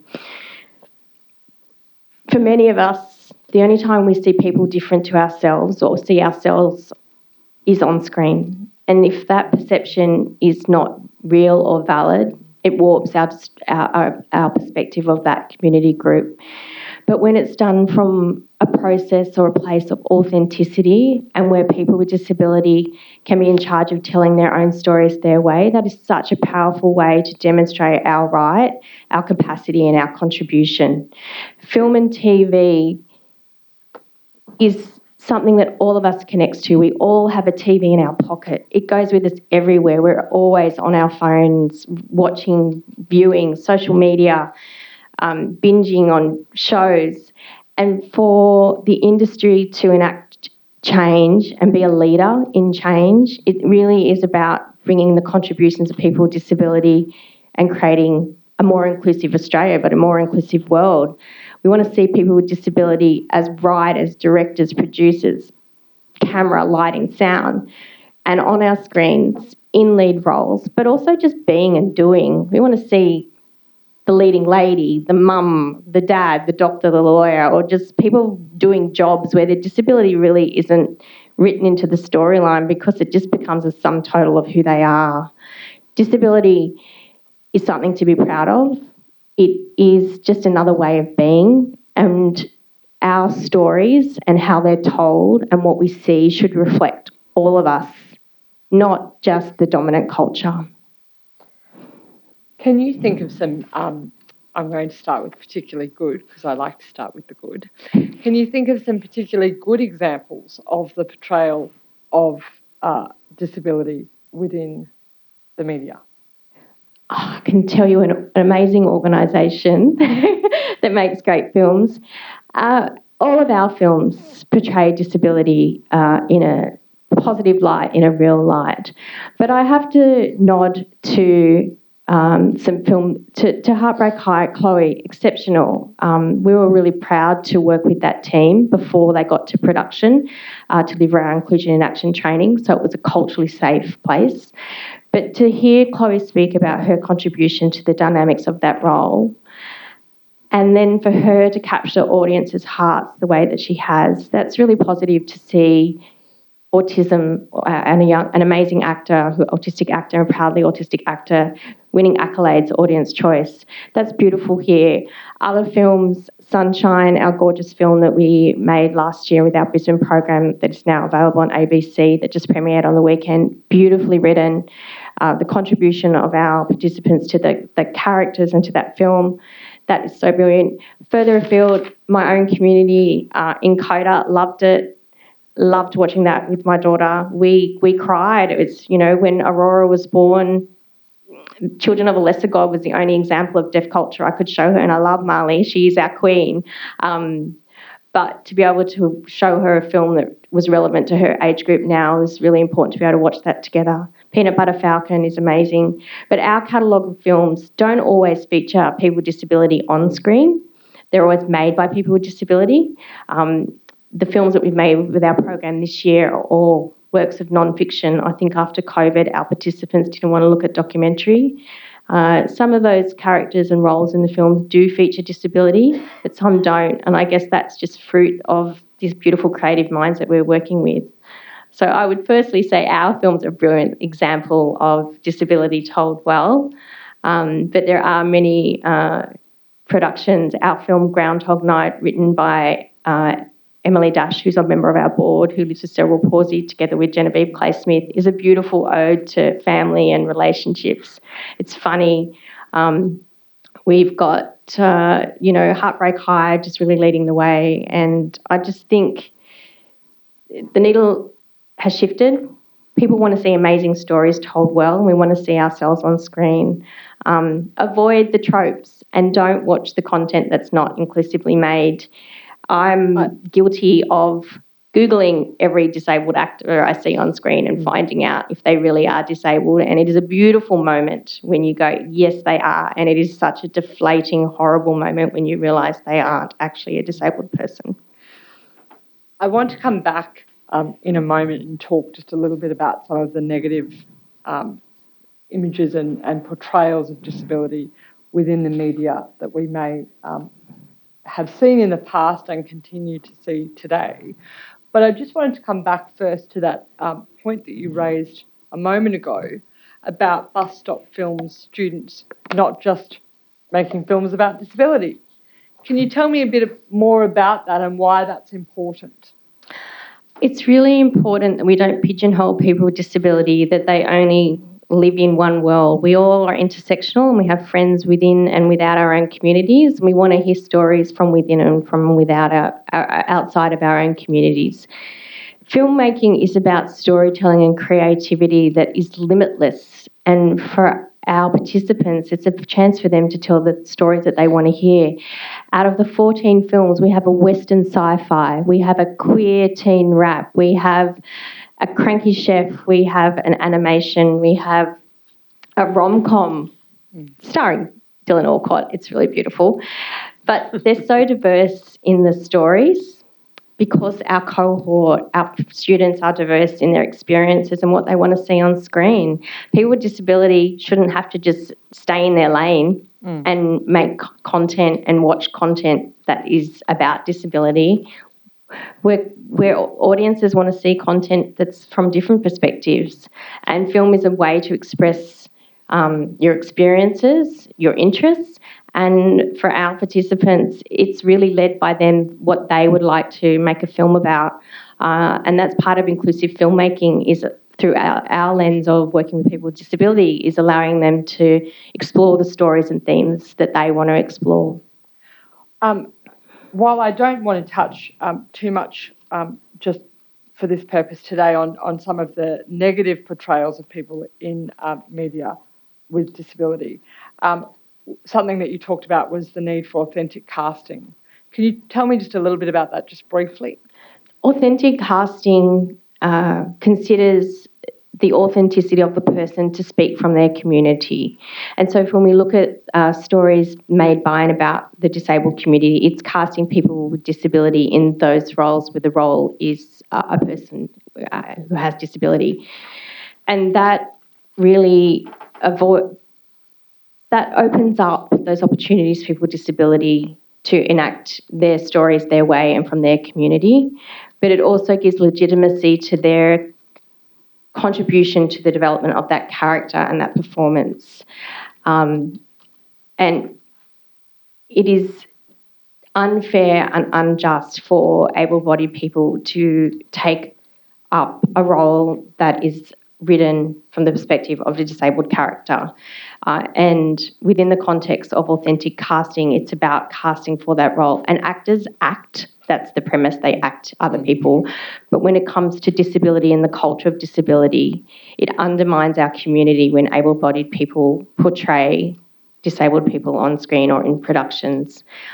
And it is really positive to see that within the Australian framework, our screen agencies now view disabled content, disabled storylines and disabled characters with the same lenses they do view First Nations content, that you cannot come to the screen agencies with a project that shows that community without demonstrating a connection to that community and understanding of their contribution to development of those characters and that casting, and that's a really positive step forward.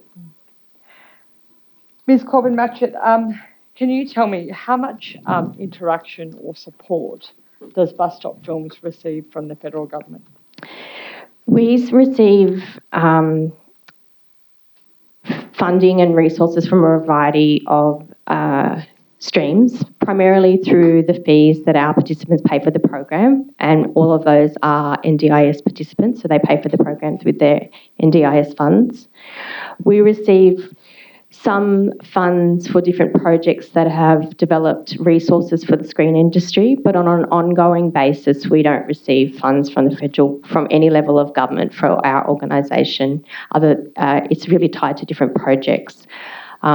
We have received some funds recently through ILC to develop our Inclusion and Action training, which has been brilliant, and to develop an accessible acting program, and recently to develop the Inclusive Querying project, which is really taking the skills and resources that we have for the screen industry to support employer confidence, to employ people with disability, wrapped around a feature film that we'll make next year that's looking at developing resources that are specific to different departments. So for hair and makeup, camera, sound, because each of those has different nuances.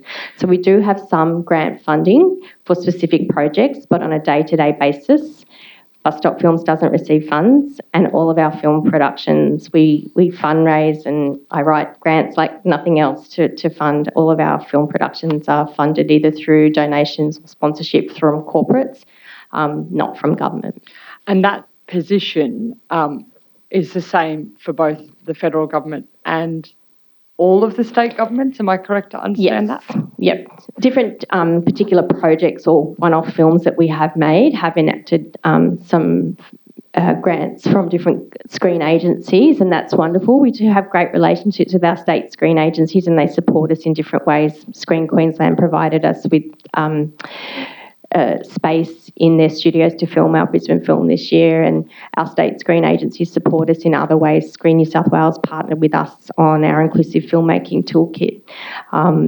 By nature of the way that the films are made through our program, they don't meet guidelines for production finance, so that means that we have to fundraise for them ourselves.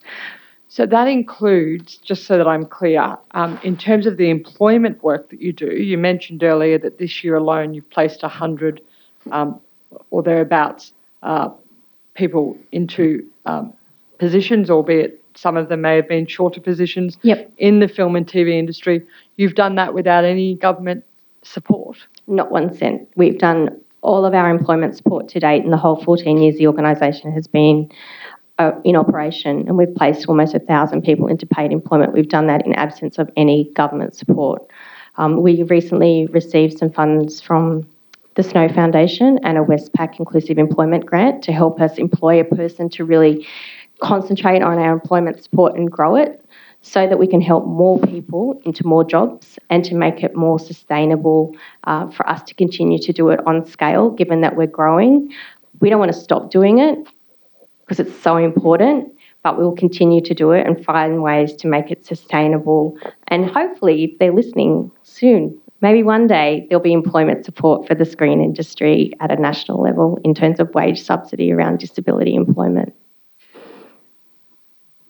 Accepting that we've discussed around wage subsidy already, what more can governments and the private sector do to support the representation of people with disabilities on both sides of the camera?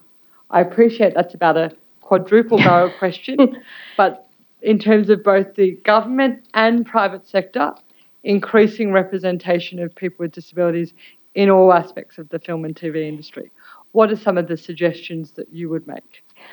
My suggestion would be to look at the relationships. It is an industry-based relationship. So if in your teams, your networks, your professional and personal lives, you don't have a relationship with people with disability, start then, make a friend, connect to a disability organisation in your local area, reach out, hold a fundraiser, get to know them, invite us along to your networking event, but also start to think about the roles that bring a production to life, from the very genesis of an idea through its development, through to the production, through post-production. There are so many stops along the way that employ people in a film, coming from an idea in someone's mind to what we see on screen, that can employ people with disability. And if it seems too big and too hard, start with one. Start with one. Look at who you're employing and make a a committed effort to employ people with disability on your production, reach out to us. Do our inclusion in action training, connect, watch our content. It is around a partnership and working together, and give it a go. It might fail. There might be bumps along the way, but that's okay because you learn from that and you grow. It is around just an attitudinal change of considering who's on your team, who do you work with, who are you going to crew up with for your next production, and make space. It is about making space and start small and then grow. And we see that now. Inclusive filmmaking is the way of the future. The Oscar guidelines have changed, the BAFTA guidelines have changed, commissioning guidelines have changed here in Australia for our broadcasters, and making your content inclusively for the screen industry and employing people with disability is future-proofing your practice, because this is the way that filmmaking is heading. The genie is out of the bottle, and to start to make your content and your productions inclusively from the very get-go means that you're Oscar ready, if that's your goal. And I think it really is around making space, starting small, reach out, connect to us. We're always up for a partnership, and to be able to help productions big or small feel more confident in employing, creatively collaborating or working alongside a person with disability. Are there specific examples of changes that the government could make or ways in which they could lead the way? Absolutely. In other countries, particularly in Canada, the streamers there's a percentage of payment that they pay that goes into sort of a collective pool, which is used by organisations to enact disability employment on productions. And I think that that's something that the screen industry could explore here, that we consider the contributions of the streamers and other broadcasters to contribute to a pool of funds that is centrally managed, that perhaps can be enacted to used as a wage subsidy to employ people with disability on productions. I think the way that the screen agencies are moving, rightly so, in terms of unlocking opportunities around production finance that require productions to employ people with disability or under other represented groups on their productions is a really great step forward. But enacted as business as usual, not as a special stream that this is the projects made by people with disability funding. This is something that is applied across the line. And I think government, screen agencies, policymakers can really look at how the wage subsidies for disability employment is viewed and the disconnect between our industry and how it operates. And I think that is a real point that needs to be addressed. And until that is addressed and there's some fairness and equity for business owners who do want to employ people with disability on their productions but can't unlock a wage subsidy, it just makes it harder for them or easier for them to not do it. Having identified some of the changes that can be made or encouraged by both government and private sector, what do you see as the levers for those changes? What is it that's going to force those changes to be made or encourage those changes to be made? I think the lever is a policy change. We saw it through the pandemic, that the screen industry falls through the cracks in a lot of ways, or the creative arts, freelancers, gig economy couldn't get JobKeeper or JobSeeker because of the way that the employment runs in our industry. It's an industry that runs different to others, but it's such an important industry for employment and an important industry for arts and culture. So it's taking a lens to the creative arts and the screen industry about how our industry works around employment and looking at it through how statutory organisations support people with employment in this sector, any one of us, but also for people with disability. That policy change will enact great flow-on effects to how people with disability can be employed, and small businesses who are the nuts and bolts of the screen industry that keep the productions going can unlock those supports that retail, manufacture, hospitality can unlock to employ people with disability. And I think also too, when we look at the importance of arts and culture as pieces of advocacy, that to encourage and support inclusive filmmaking and intersectional diversity in the screening, in our screens and the content and the stories that we tell, that in itself, encouraging that in itself will unlock cultural change, will unlock attitudinal change, because art is such a powerful medium for advocacy. We watch films and we are moved, we laugh, we cry, we connect, we see people different to ourselves, but we also see ourselves.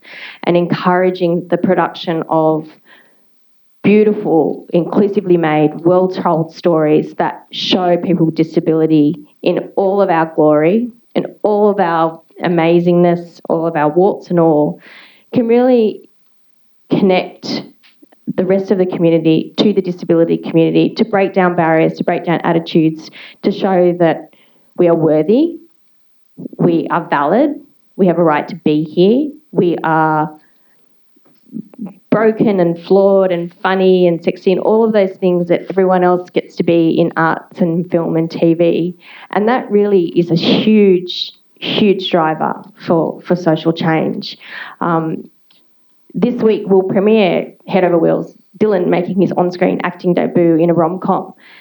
I can't think of any other rom-com that featured a young man in a wheelchair in the lead role. When we see people with disability on screen, they're often pitied or sad. They're not sexy leading men, or just being, in a meet cute on a first date. It's really impactful when we see that on screen. So in terms of that lever, coming back to the lever, it's connecting that outcome with the investment that can be made in inclusive filmmaking.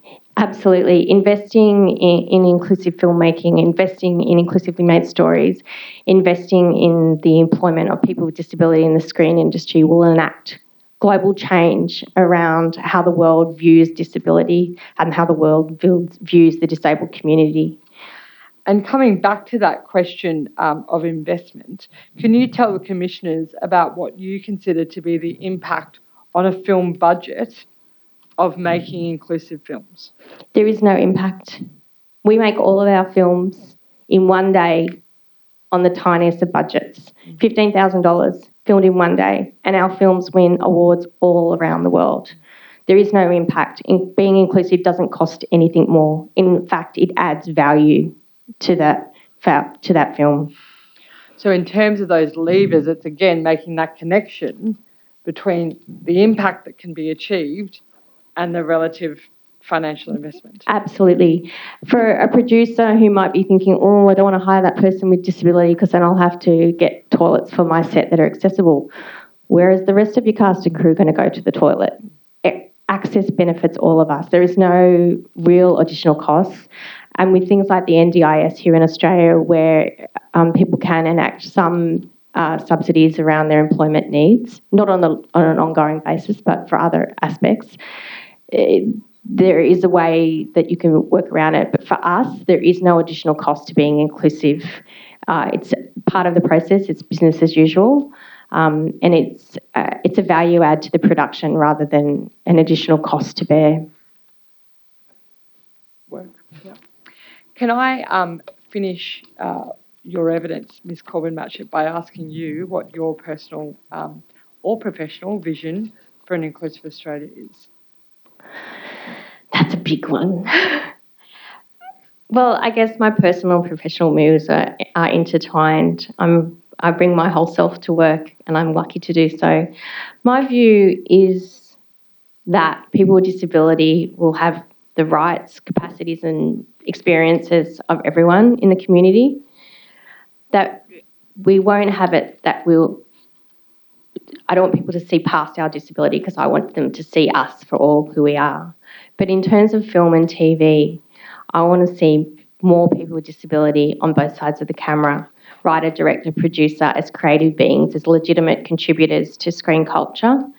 And I want to see people with disability in terms of a more inclusive Australia, just being part of the community. Disability is another way of being. I would like to see that we don't have to come out as disabled. It's just part of who you are. It's the sum total of yourself. And where we move from a point of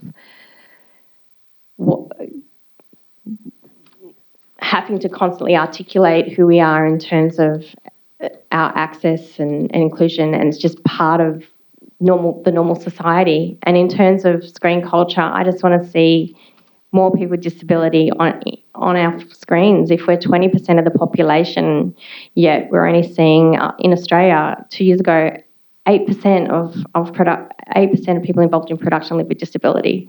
I want to see that grow to 20%. I want to see more people with disability making content and being part of the production.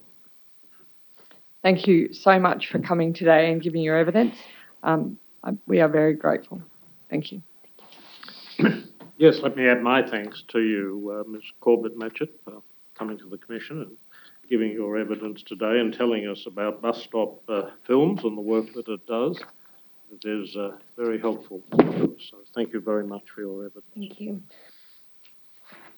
Ms. Chair, Fraser, do we now adjourn? just before we adjourn, Chair, may I tender Ms. Corbett-Matchett's statement, Yes.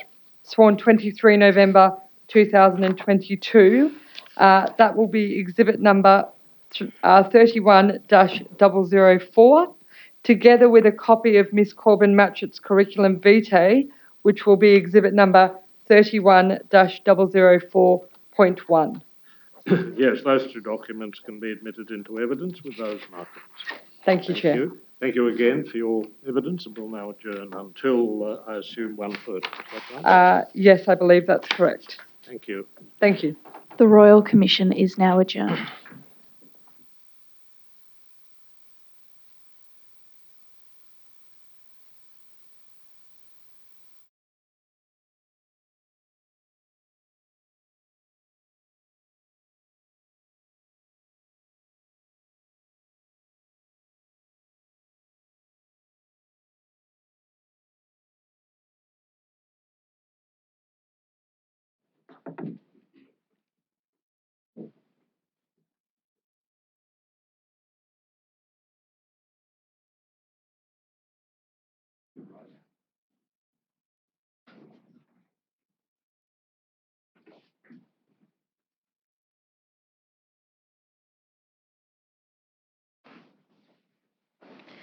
The Royal Commission is now in session.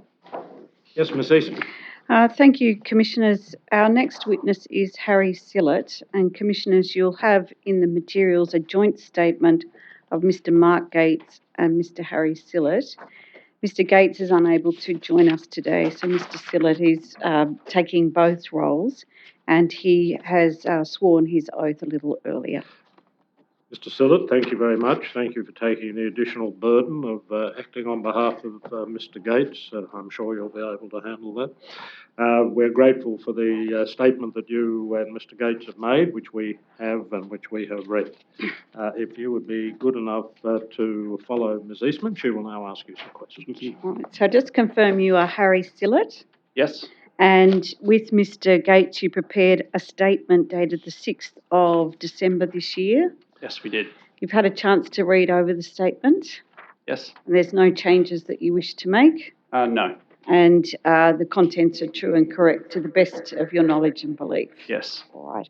Now, Mr. Gates was unable to join us today. He's the Chief Executive Officer of Vanguard. And so you're going to cover as much as you can of the issues raised in the statement, but you'll let me know if I ask you a question that's specific to Mr. Gates's role, and perhaps we can take that question on notice. Yep, will do. All right. Before I start, I want to start with how does it work? Mm-hmm. Vanguard Laundry Services. Yes, so Vanguard Laundry is a Slow down. Vanguard Laundry is a not-for-profit social enterprise. So probably for the uninitiated, the easiest way to think about a social enterprise is a charity that gives to itself. In our instance, we are a charity and we perform a commercial function. And that commercial function is providing linen services to hospitals and hotels. And in doing so, we target employment at people with a background of social disadvantage, and they come from a variety of cohort groups.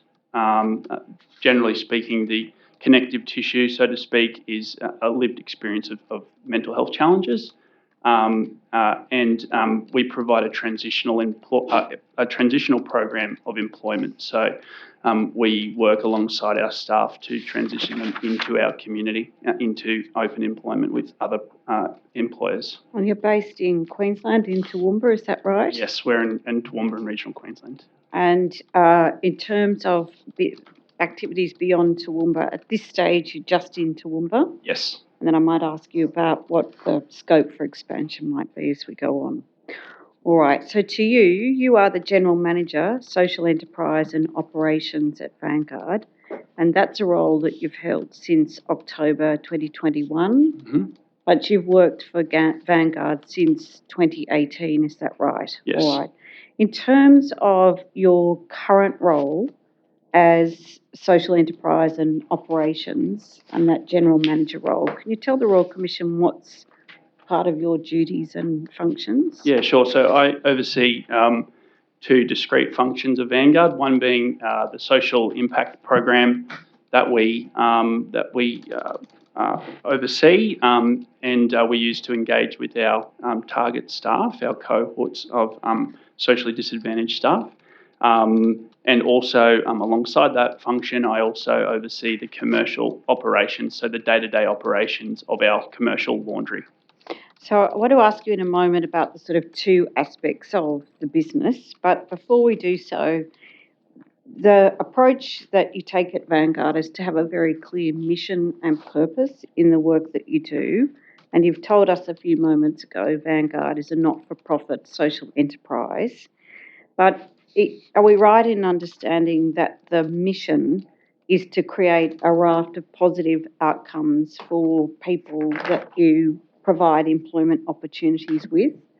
But not only that, to also work with the businesses that you engage with in the local community to really bring that connection together? Yes, correct. So primarily our purpose is to provide benefit to our program candidates and our staff, and we do that through open award wage employment, but also through targeted support.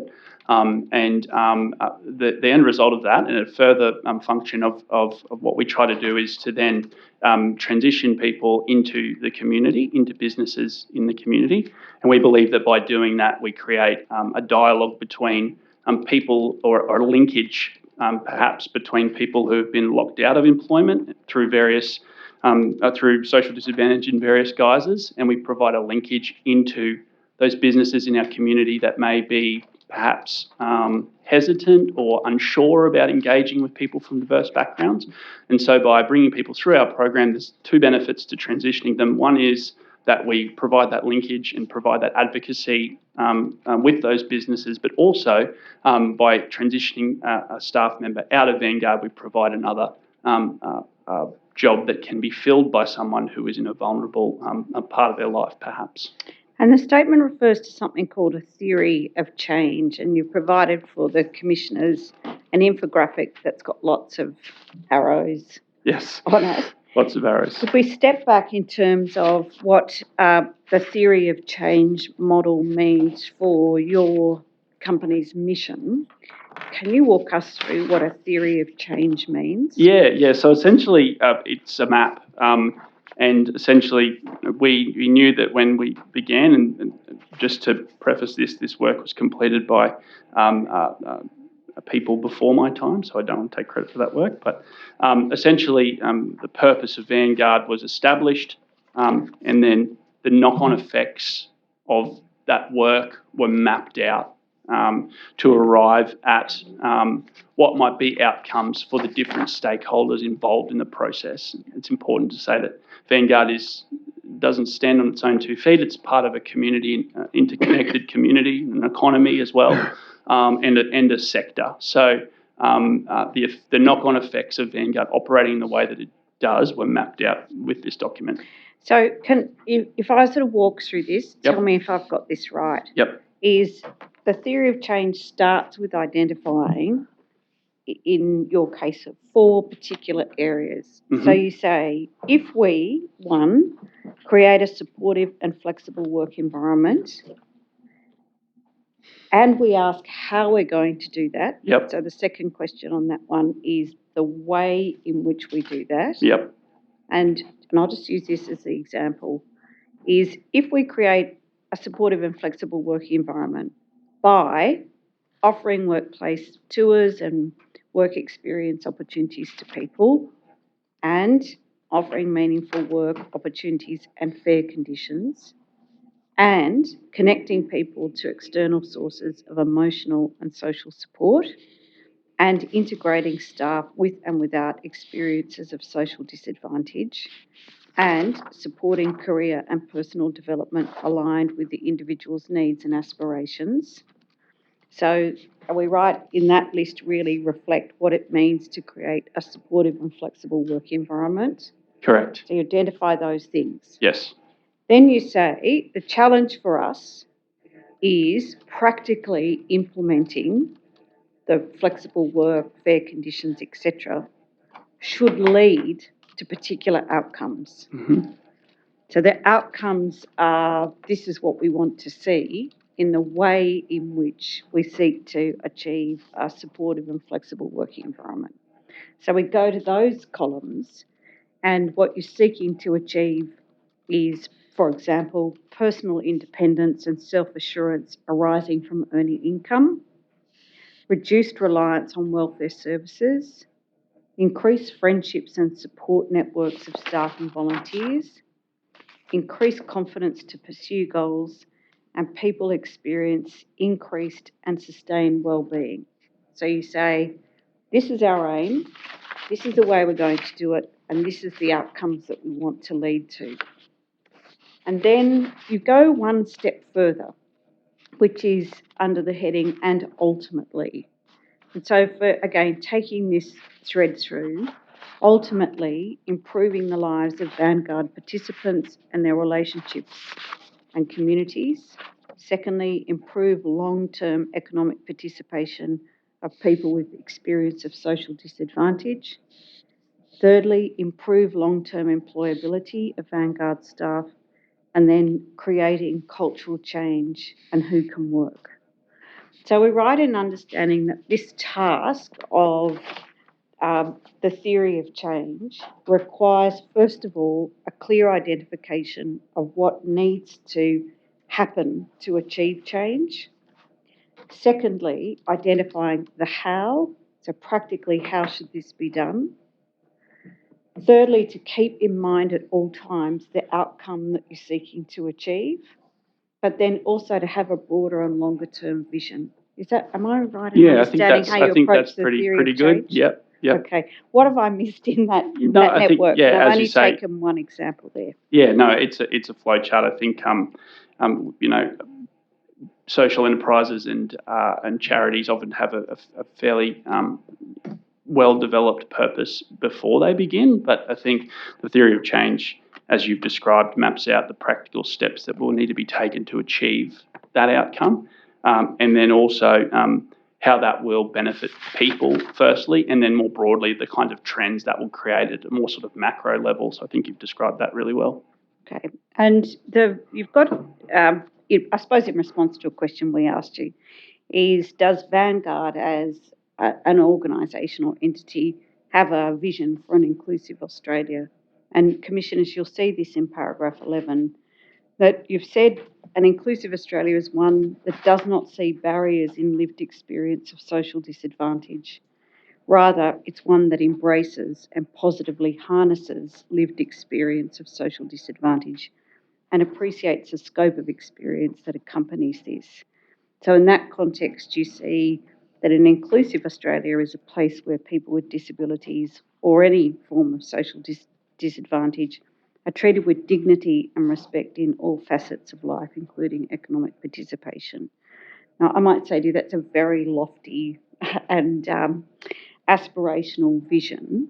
Do you feel bringing it back to what you're doing on the ground in Toowoomba day by day will help realise this vision? Yeah, and I think, and it's important to say that despite the two sides of Vanguard, the commercial and the social impact being discrete as you've described, really lots of the social impact is generated by the commercial outcome. So it's the meaningful work that is the key piece. So despite, as you say, this being quite a lofty ambition, we see every day that people engaged in meaningful work are able to develop themselves in a variety of different ways. And also, I think it's really important to say that inclusivity is of benefit, quite obviously, to the people participating in our program or other programs like that, but it also has great benefit for the economy and the people, the community that activity occurs in. So I think inclusivity is a two-way street, and the benefit flows both ways.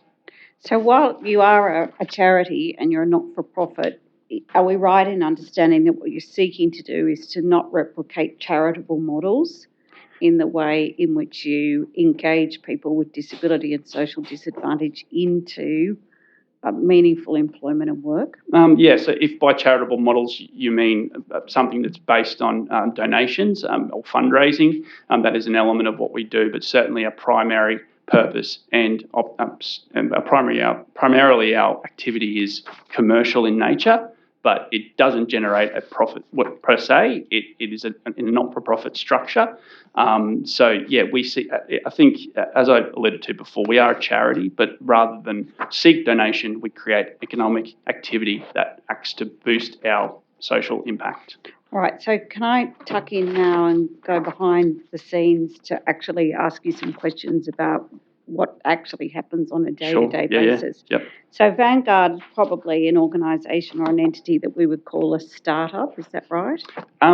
We were, much as every organisation that starts up is by definition a startup. I think we're probably in a slightly more mature place now. We've been operating for 6 years. So let me jump in there. Sure. Take us back to 2016. I know that's a little bit before your time Mm-hmm. joining the organisation, but what was the impetus for setting up a commercial laundry in Toowoomba, Queensland, 2016, and saying we are going to have as a target the people we want to employ in our business will be people from social disadvantage, but also to give opportunities for people we employ to move through our business and into other employment opportunities. Yeah, what sure. was the reason to start all of this? In 2016, when Vanguard was founded, our founder, Luke Terry, he surveyed the community. So there's really, Vanguard is the answer to two questions. One, how do we engage people who are disengaged from the labour force, and also how do we do so in a way that services our community from an economic viewpoint as well. So Luke worked with a number of different organisations, but soon came to the door of St Vincent's Private Hospital in Toowoomba, and they had an ageing laundry that needed extensive upgrades, and they had made the decision that was not economically viable, and they would send their business elsewhere, probably to Brisbane, about an hour and a half down the road. Luke was able to reach an agreement with St Vincent's that pledged their laundry contract for 9 years on the basis that a not-for-profit laundry could be built. And it was that contractual position that was then leveraged to gain funding through all sorts of different routes. So from 2016 through to around 2019, you're in a growth phase. Certainly. Where you're working out what the structure of the business should operate, but also who would be the target cohort of staff, and to try to get that right mixture between staff who will discharge a managerial function, but also staff who could come on where you're really actively targeting people from particular social disadvantage. So I'm not using that expression social disadvantage in any pejorative way, but really for convenience. So I want to just dig into that model a little bit more. Yep. So the model, you say, Commissioners, this is paragraph 21, comprises two separate but interconnected parts. The first being the commercial laundry and the second being the social impact program. And you describe having a model in paragraph 23 as a hybrid approach to hiring staff. So can I ask you about that? Yeah, sure. So we have a split workforce essentially. So we have that managerial workforce you described, but also amongst our production staff, we have a cohort of our staff that are community members. So essentially the way that they gain employment at Vanguard is by entering a job in Seek or dropping their resume off to the front door, which they often do. And they are employed much as anyone in any commercial laundry or entry-level job in Australia might be employed.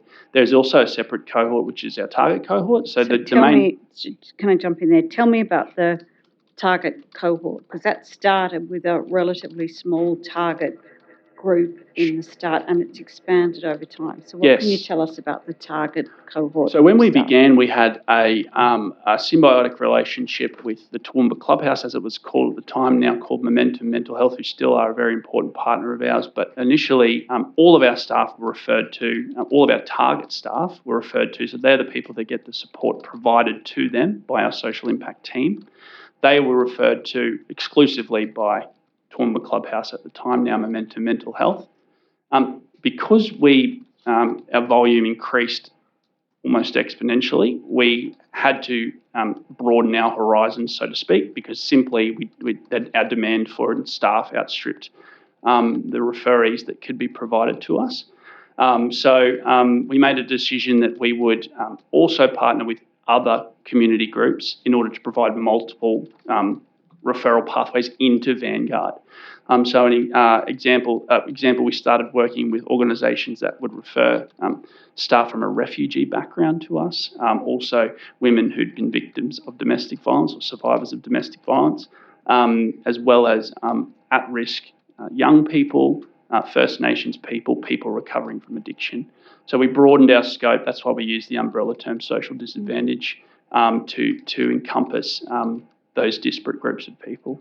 So as the model has grown and evolved, are we right in understanding that there's been an aspect of co-design with the target cohort staff as to how that model evolved? And if so, can you tell us about how the co-design process operates? Yeah, sure. So the theory of change is a good example of a document that was produced or co-produced with two members of staff who identified as having a background of lived experience of mental health challenges, and their input was extremely important in the formation of that document. Also, our evaluation, which we'll go into later, I believe, is also a document that was or a program of evaluation that was co-designed with those guys present at the table.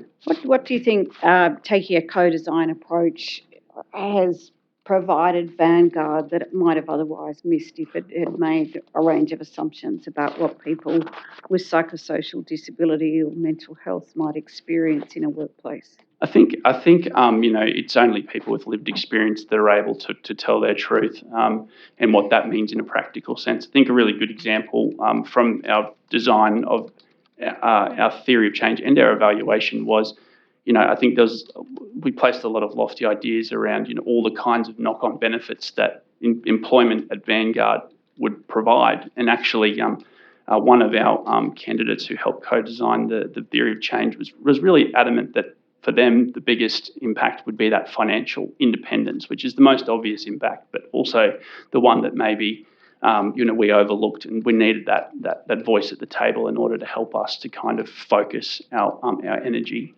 Well, one of the decisions, am I right in understanding this, that the business made early on is that you were going to pay all the target staff the award wages. That you identified the relevant modern award, which is the Dry Cleaning and Laundry Industry Award, and you use that award to ensure that the terms and conditions and the wages paid are consistent with the award. So that was a conscious decision to do that? Yeah, I think so. Yeah, and I think that's really reflective as well of a number of different things. One, that that reflects the dignity and respect within which we engage with people from diverse backgrounds, but also I think part of us having a transitional employment program as well is that we're really conscious that we're just the first step in a career journey. In order to best replicate what a candidate might find at the next business they go to work for, we really think that it's important to put that foundation of the award wages front and centre of that approach. Given the target cohort of new employees coming into the business, would it have been open to the business to have taken an approach going down the supported wage system to determine whether or not an employee with disability may have lower productivity and therefore be assessed and a lower wage below the minimum wage be paid? That decision was, I couldn't speak directly to that decision because it was made prior to my time at Vanguard. I would say there's various characteristics of our program that may run counter to that idea. We very consciously have a program of employment that's designed with the same tasks being completed, whether you're in the community cohort or target cohort. There essentially is no differentiation on the production floor, and we believe that builds things like social cohesion and those deep social connections between people from disparate backgrounds, which is really important to how we approach our program. I'm not sure that incorporating some kind of assessment process at the beginning of employment would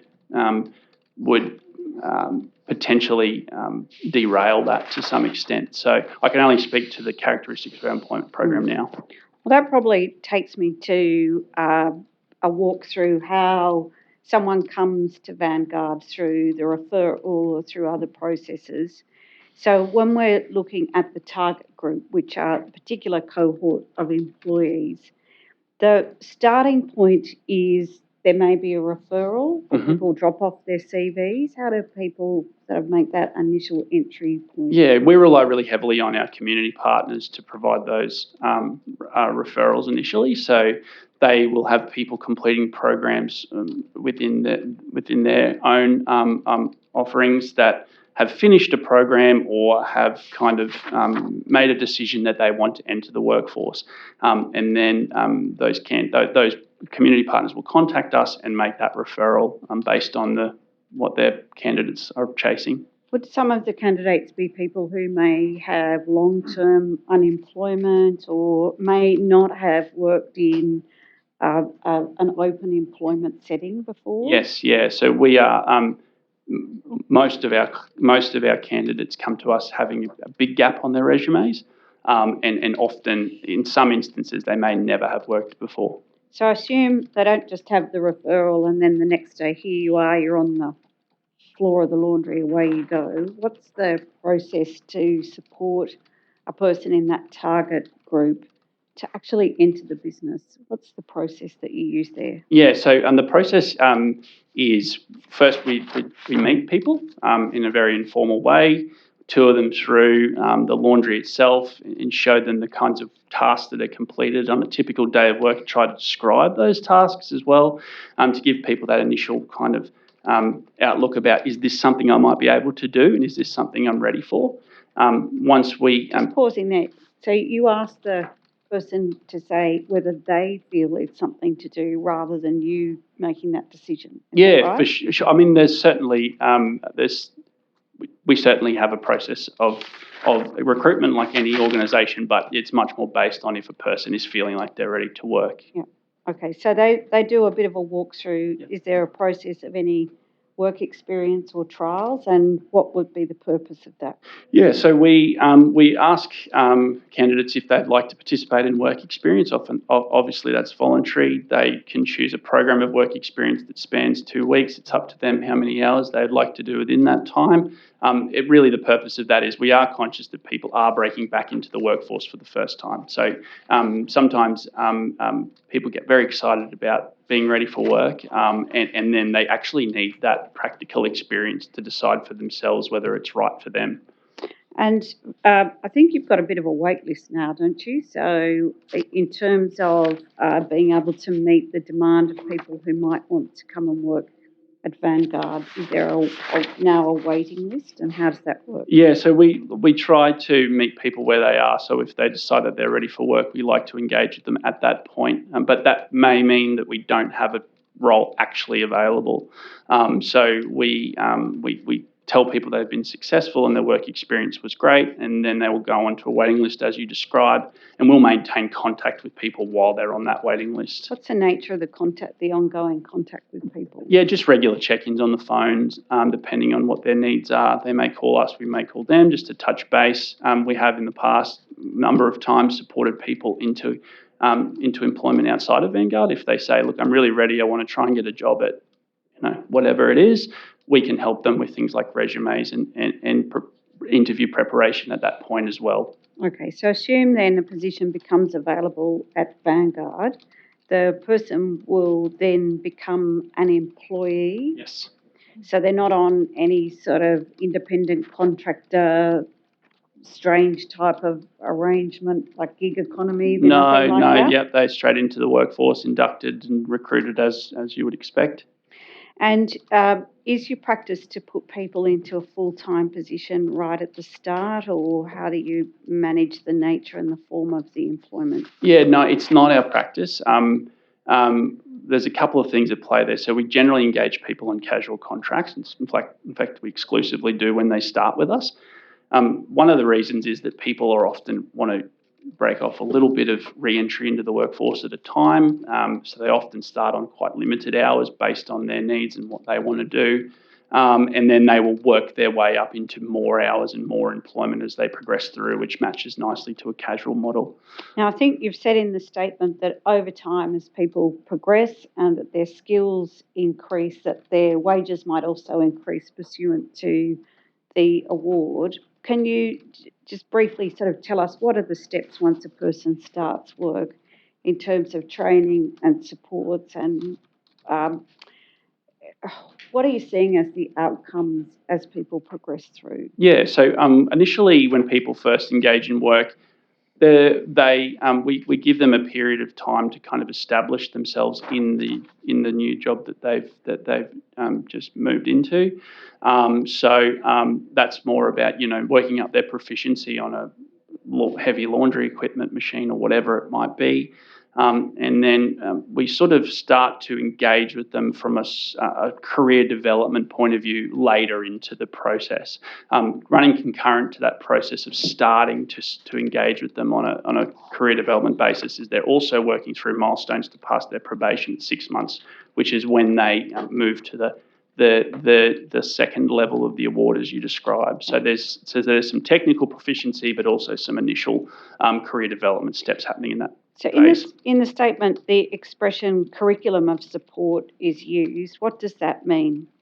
So it's a step-by-step process by which people tick off essentially what is a career plan. So they might identify areas they've worked in before or skills they'd like to acquire, things that they feel confident, things that they would like to build up. And that's done through regular check-ins in our Social Impact Centre once a fortnight, once a month, depending on where people are at on the journey. And over the course of however long it takes someone to progress through that program, and that's very open-ended depending on people's own needs, they will get to a point where they have established what it is that they want to do and what they want our support in achieving after Vanguard. So is the overall object that once a person starts employment, they develop the skills, a level of proficiency in skills, but at the same time also working with more personal development about what they might want to do longer term, different types of jobs? Yep. And the aim is that while they might develop the skills to work in a laundry, the ultimate aim is to support them to transition to other type of work. Is that right? Yeah, exactly. Yeah. So, once people have established themselves in a new job and their confidence starts to build, we're really keen to discover what it is people want to do as a career and what they want to sink their teeth into. And we will then shape their experience at Vanguard based on what that outcome is.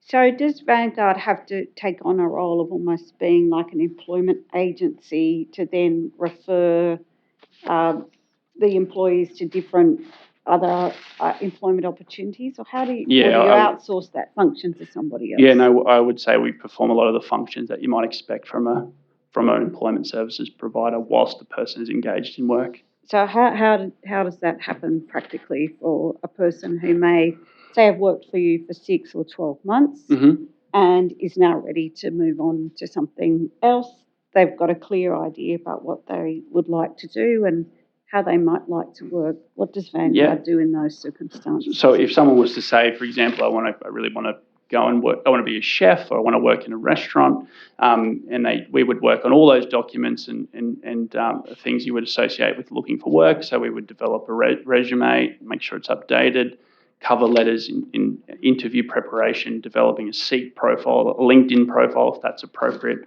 All of those foundational steps to getting ready to transition. And then we also support people by contacting employment partners who we may have used before and may have worked with before, or also branching out and finding new employment partners that match that career path to that person. So once they've left Vanguard, do you just sort of close the door? No. What happens? We generally keep contact with our staff, for transition staff, for up to 6 months after they've left. And we handle all sorts of curly situations that may occur once a person has transitioned. And we provide support to both the person who has transitioned and the business to which they've transitioned as well.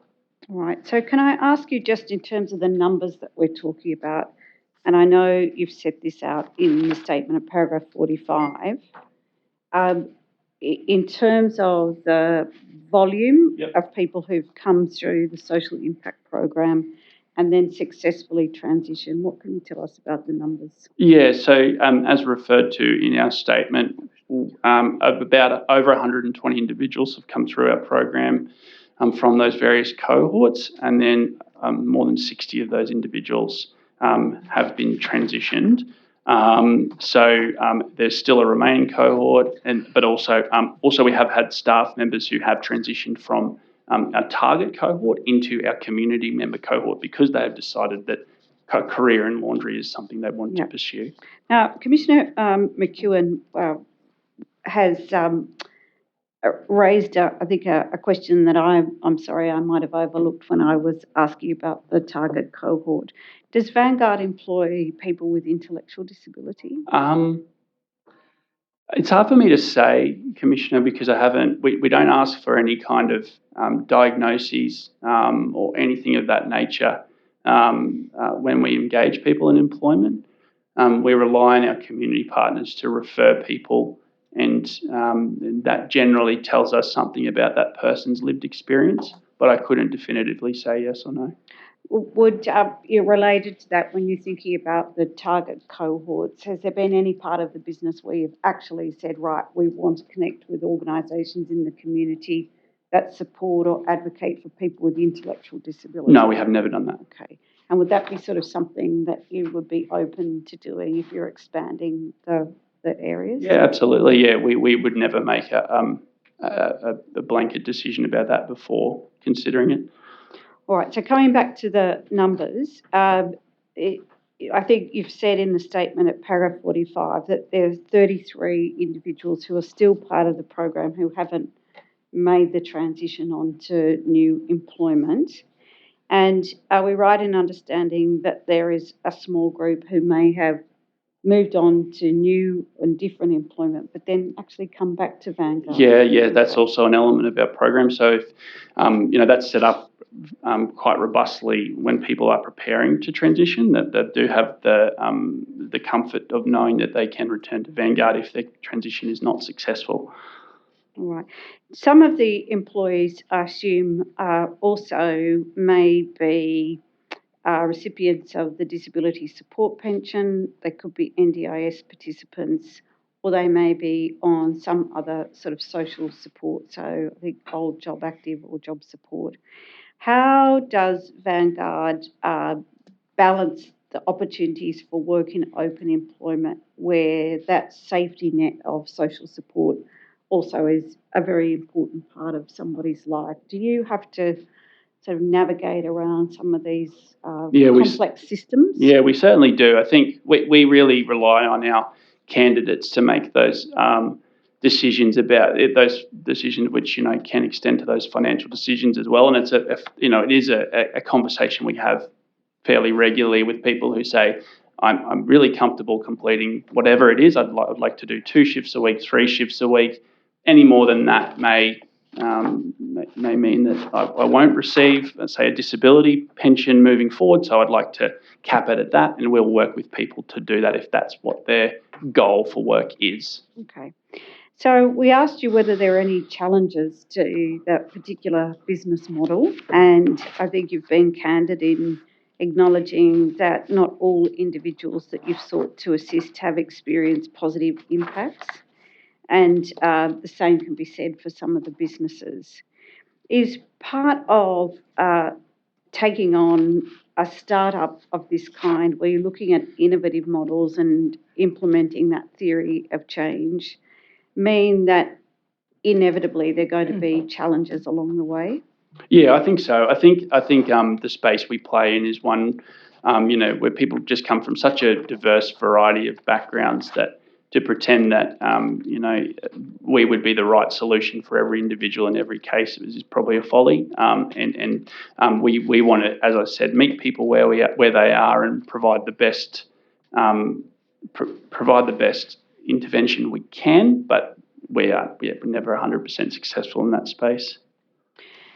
Can I ask you then about opening up the business to be externally evaluated? Is that something that you've done because you've had to do that under charities regulation to be evaluated? No.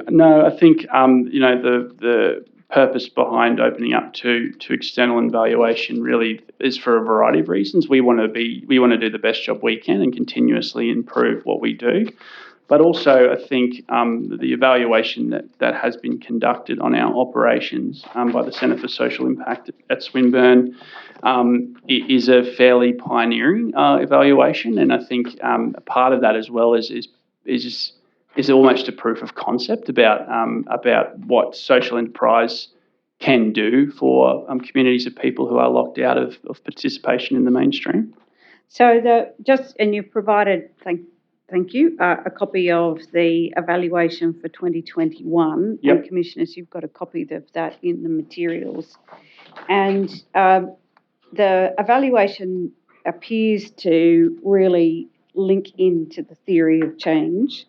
So that diagram that we referred to earlier, I just picked one of the topics, people, but there's also place, profits and social enterprise ecosystem. And the evaluation noted that obviously COVID and the COVID lockdowns had an impact on the business. From your perspective, did COVID change the way in which you had to do your business, or how did you adapt in those circumstances? Yeah, I think it definitely did, as it did with, I'm sure, almost every business in Australia. I think for us there was probably two ways in which we changed. Obviously, there was quite a big commercial and operational impact on how we operated, but also, as another layer of complexity for us, we were really conscious of the social impact that was wrought on people who were already vulnerable, perhaps. So we had to deal with both of those challenges at the same time. Coming back to the evaluation, part of the evaluation also meant engaging with some of the transition target cohort of staff, and they were involved in the evaluation. Is that right? Yes.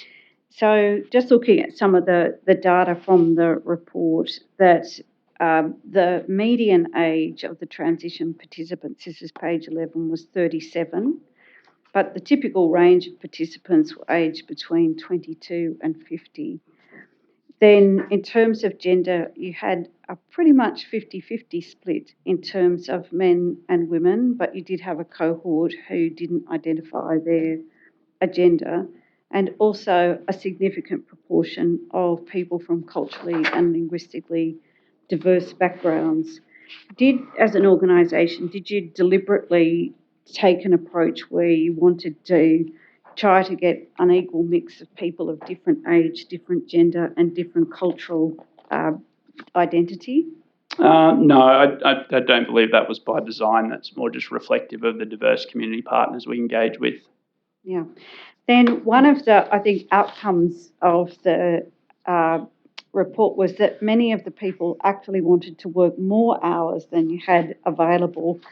So that seemed to be part of the feedback from the staff who worked in the organisation, that they would have liked to have done more work. How do you strike the balance in terms of increasing the opportunity to work greater hours with also then providing a broad range of jobs? Yeah. It's a bit of a challenge. It is a challenge, yeah. I think the challenge was particularly evident during 2021, the period of the report, because of COVID. So even once we returned, we didn't return at full clip owing to lots of different restrictions that were around the country. So our volumes remained fairly muted throughout that year, which meant we had less work to give out essentially. But there is always a challenge in providing people with a living wage and providing people with the hours that they need, to feel the effects of the program, but also sharing those hours around, and also making sure that if people do need extra hours, we work with them to find other work as well. That's a string to our bow that other employers don't necessarily have, and that's something we do really regularly with people, is find that second job even while they prepare to transition. What's I think from a layperson's view, reading the evaluation report, is that it went beyond just looking at what the levels of wage rates were, the hours of employment, how long it took to transition, to also identify a broader social benefit on issues such as stability in housing, decreased number of visits to the emergency departments, and also being able to quantify as far as possible what the economic benefit may be to the broader Australian community in terms of the cumulative net impact, say on Centrelink, an example. Has that been part of the model to track through these broader social impacts? Yeah, so certainly it was a part of our evaluation from the beginning. And it sort of harked back to what I referred to before, is that because we were trying to really prove the concept of this social enterprise at large, impactful on communities and the states and the country as well, we wanted to prove those broader macro factors as well as the individual impacts of employment and social enterprise in a social enterprise. So I want to finish on asking you about where to for the future. And one issue that the Royal Commission's heard about in its work is about the circumstances of young people with disability starting school and then getting towards the end of school around the year 9, year 10 level, and opportunities for work experience, particularly for young people with intellectual disability, and what seems to be the risk of being on what's often described as a polished pathway from a special school into an Australian disability enterprise. Have you looked, as part of your model of connecting into younger people at school, the opportunities around work experience, and sort of tapping into that area as a target cohort? Yeah, so we certainly have worked with a number of local schools to provide work experience. Generally speaking, the candidates we've received have been at the sort of year 10, year 11 level, unsure about what they might be doing when they leave school, and they come from a variety of different cohorts. Certainly we can see value in providing that for our community and giving people that opportunity to experience work outside of their school community. So certainly. And looking to the future, and this might be a Mark Gates question rather than you, so if this is outside your area, let me know. But what, in a sense, is the expectation for this business into the future?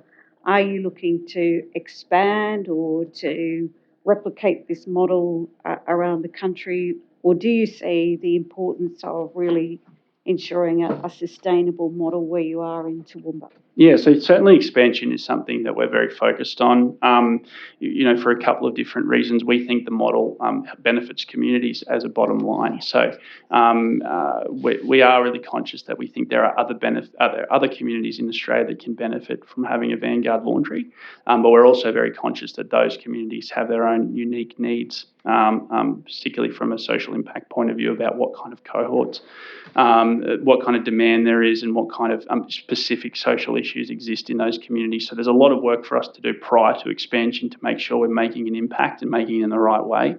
And there are obvious, commercial benefits to us expanding as well, and we're keen to pursue that and keen to work towards sustainability.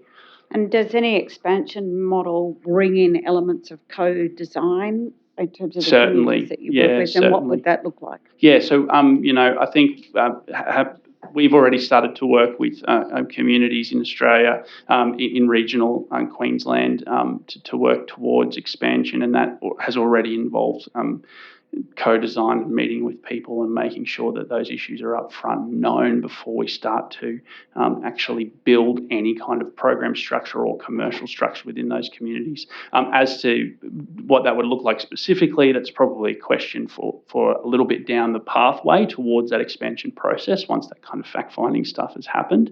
But it's definitely high on our list of priorities to make sure that happens. Mr. Sillett, thank you very much. We've covered a lot of territory, and Commissioners, those are the questions that I wanted to ask Mr. Sillett, and to thank him and extend our thanks also to Mr. Gates, who unfortunately wasn't able to be here today as well. Thank you very much. Thank you. Yes, thank you, Mr. Sillett. And again, please convey our thanks to Mr. Gates for his role in preparing the statement and for facilitating your appearance and the evidence you have given today. So thank you very much. Thank you. So, Chair, could I just tender into evidence the joint statements Yes. and some accompanying material, which Commissioners you have in the tender bundles? If you could mark the joint statement Exhibit 31.005, and then the accompanying material will be 31.005.1 through to point 6. Yes, the joint statement will be admitted into evidence with the marking Ms. Eastman has indicated, and the other documents will also be admitted into evidence with the markings Ms. Eastman has provided. Commissioners, Just 5 minutes, if we can have 5 minutes, we'll do a little reconstitute of the hearing room, and Ms. Tarago will be introducing our next witnesses. Very good. The Royal Commission is now adjourned.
The Royal Commission is now in session. Ms. Tarago.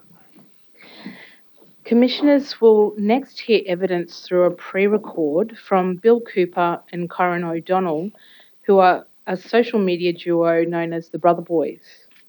Bill is a 26-year-old man from Wentworth, New South Wales, and lives with Down syndrome. And Bill's brother-in-law, Kyron O'Donnell, is a 33-year-old First Nations man who lives in Mildura.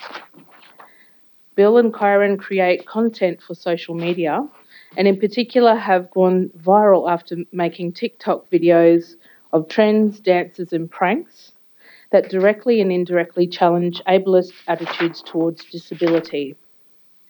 I'll begin by showing Commissioners a TikTok video of the Brother Boys, and there is a colourful word at the start of the clip, and the clip showcases their relationship and the journey that Kyron had, not having met anyone who lives with Down syndrome before he came to know Bill.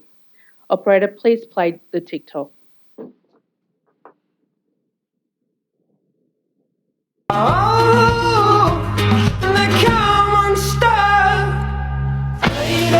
Running down to the riptide, taken away to the dark side. I wanna be your left-hand man. I love you when you're singing that song. And I got a lump in my throat 'cause you're gonna sing the words wrong. Is this movie that I think you like? On the 30th of November this year, I travelled to Mildura with staff from the Royal Commission, Genevieve Pritchard from the Official Solicitor Assisting Team, and Tyrone Day from Counselling and Support to meet with the Brother Boys and pre-record their evidence. In their pre-recorded evidence, the Brother Boys share why it's important to challenge community attitudes about disability and their vision for an inclusive Australia. Operator, please play the pre-record. Joining us today, I'm here with Bill and Kyron from Brother Boys, and to get to know you a little bit better, and I might start with you, Bill.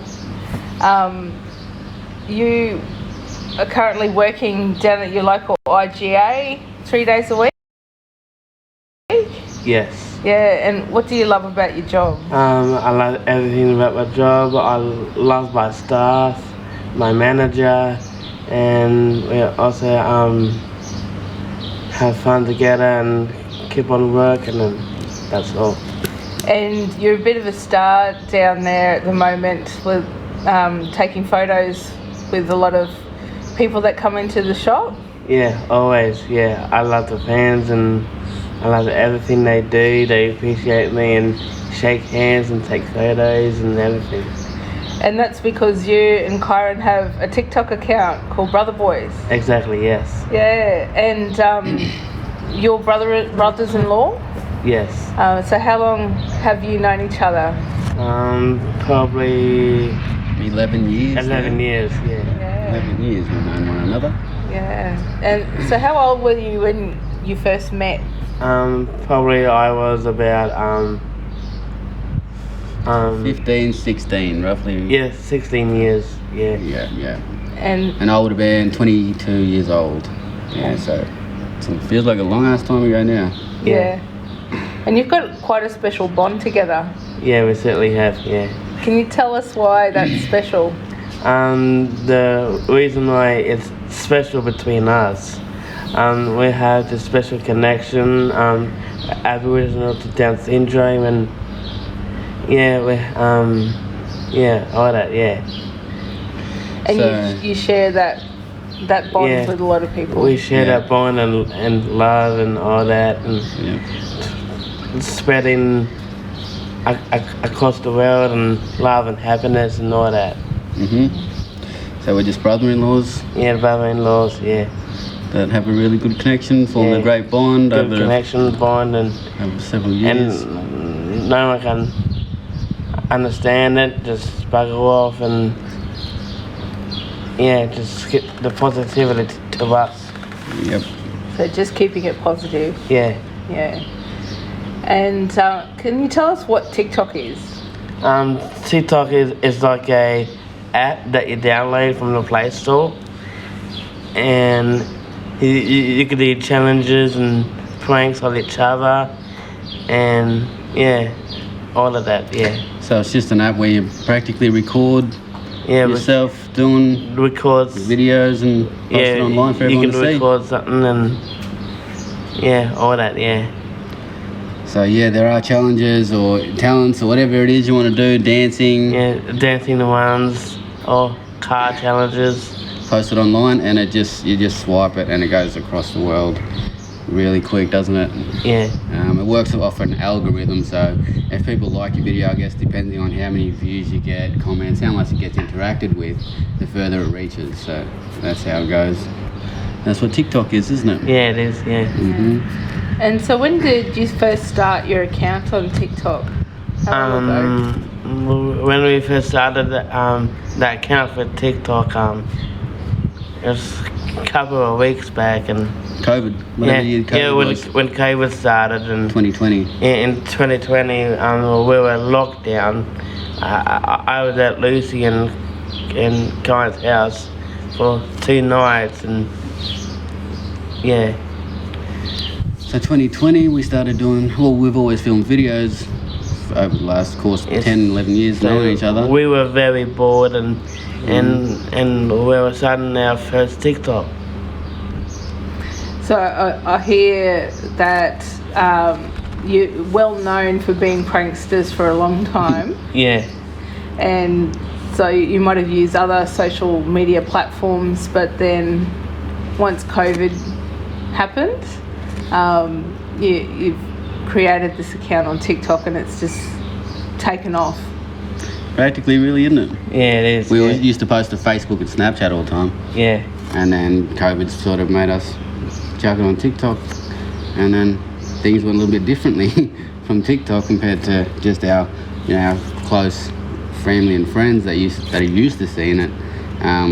People on TikTok had no idea about Down syndrome. Well, we didn't have probably a rough idea maybe, but since we started sharing videos of, our brotherhood, it's reached out to a lot of people, and it's an eye-opener for a lot of people that may be unaware of people with Down syndrome or people like myself, with Aboriginal people. So people started getting interested, invested, followers started coming along, views and things, and TikTok started to spread, and we just kept up the content and just showing talents. We started off doing talents, wasn't it? Yeah. Bill's a man of many talents.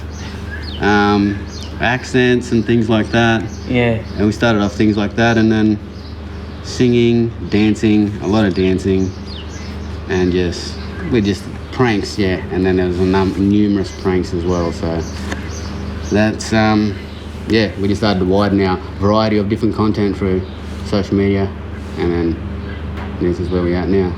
Yeah. And were you worried about how people might respond to your content? We weren't necessarily worried, but we were prepared. You know what I mean? We did sort of maybe expect a bit more negative reactions to some of the videos that we posted, but surprisingly, we haven't really got nowhere near the amount we sort of might have thought we might get. But no, it's been great. Everybody's been, pretty good on TikTok.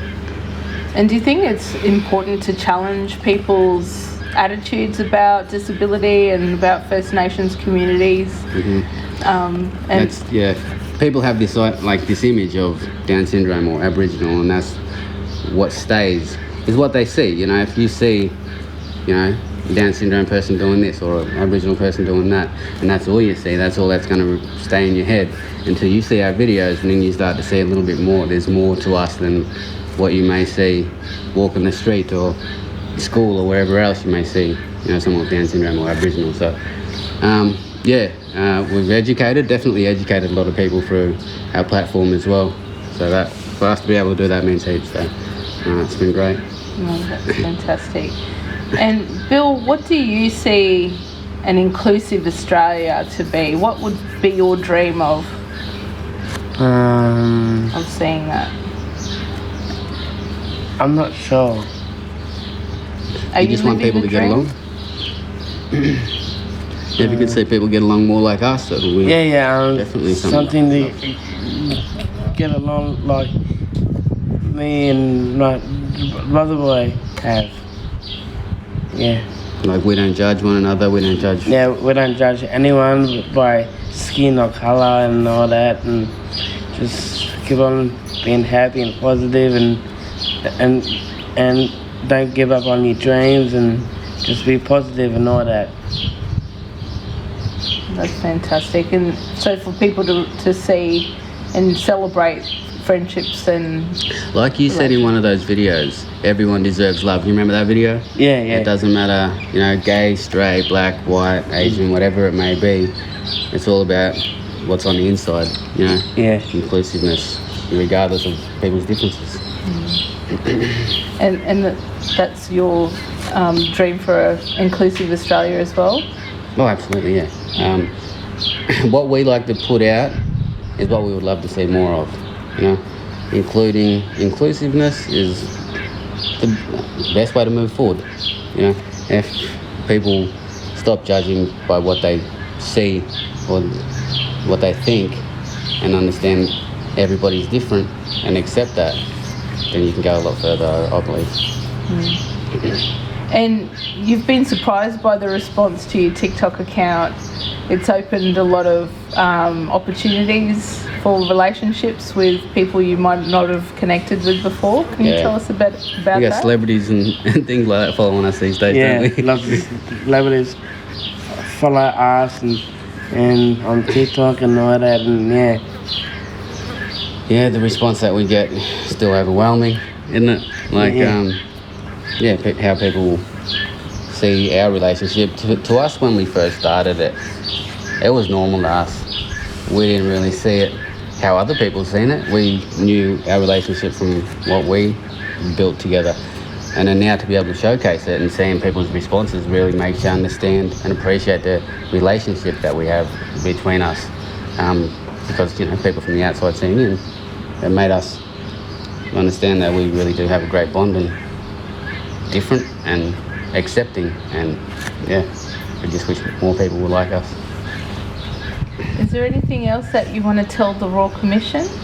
I'm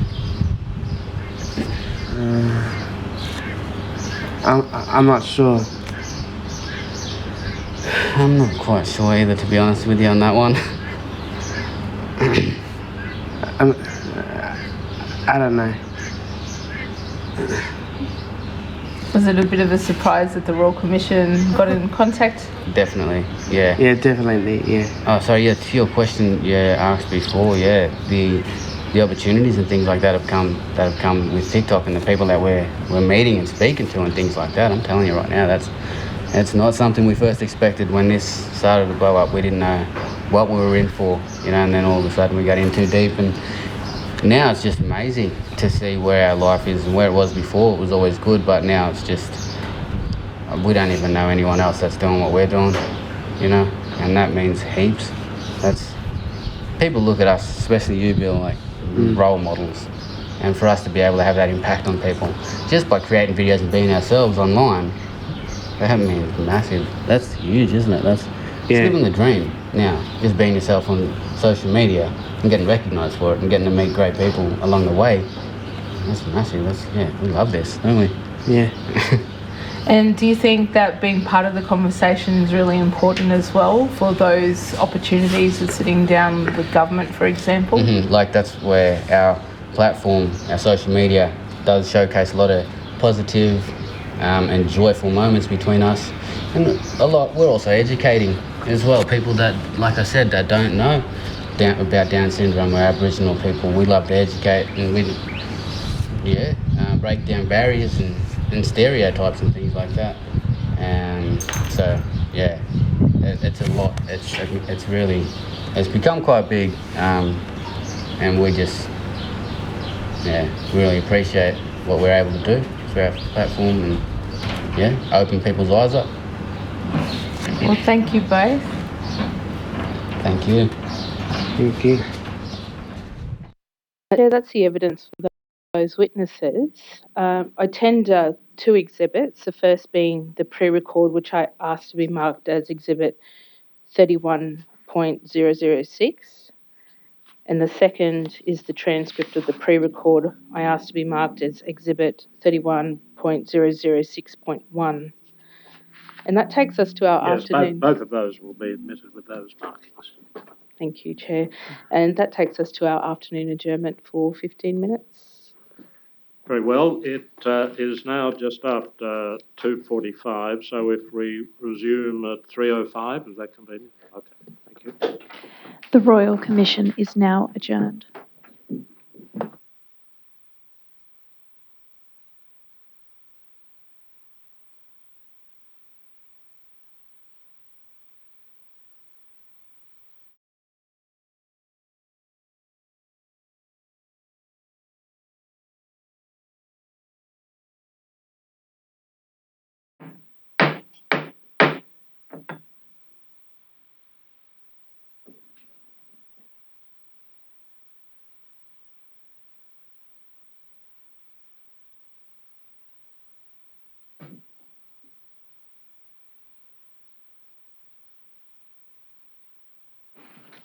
The Royal Commission is now in session. Mr. Fraser. Commissioners, to conclude this afternoon, we have a panel with 3 witnesses, Natalie Dowd, Elizabeth Gearing and Andrea Dalziel, who will give evidence about a program operated by Variety, children's charity, called Just Like You. The witnesses have already taken their respective oaths and affirmations. Thank you very much, Ms. Gearing, Ms. Dalziel. Is that how you pronounce it? Sometimes it's pronounced D-O. And Ms. Dowd. Have I got that right? Ms. Dowd. Dowd, okay.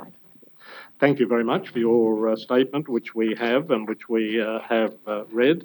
And thank you for coming to the Commission today and being prepared to give evidence. If you would be good enough to listen to Mr. Fraser, he will now ask you some questions. Thank you. Thank you. I'll ask you just in turn to state your full names and confirm that the joint statement that you provided dated 25 November 2022 is true and correct to the best of your knowledge and belief. So I'll start with you, Ms. Gearing. You state your full name and is the statement true and correct to the best of your knowledge and belief? Thank you. Ms. Dalziel? Yes, Andrea Dalziel, and yes, the statement's true and correct. And Ms. Dowd? Yes, Natalie Dowd, and the statement is true and correct. Thank you. I'll start with you, Ms. Gearing. You are the head of kids support at Variety New South Wales /ACT, the children's charity. Is that correct? Correct. And in that capacity, you head up a team that manages grants and programs, including the Just Like You program. Correct. Ms. Dalziel, you are a partner at EY, and and the leader of Community Impact Practice. Is that right? That's correct. And in that role, you work with Variety as the delivery partner for the Just Like You program. Yes. And Ms. Dowd, you are a program facilitator for the Just Like You program. Is that right? Correct. Thank you. Ms. Dalziel, if I can start with you, can I ask you to confirm or tell the Commission about the Just Like You program and some of the key features of it? So, first of all, how does it work on the ground? Facilitators go to schools, is that what happens? That's right, yes. The Just Like You program is a disability and inclusion awareness program. It's delivered in primary schools across New South Wales, ACT and Queensland. And we have a team of facilitators that go into schools and deliver that program face-to-face where possible and virtually where not possible.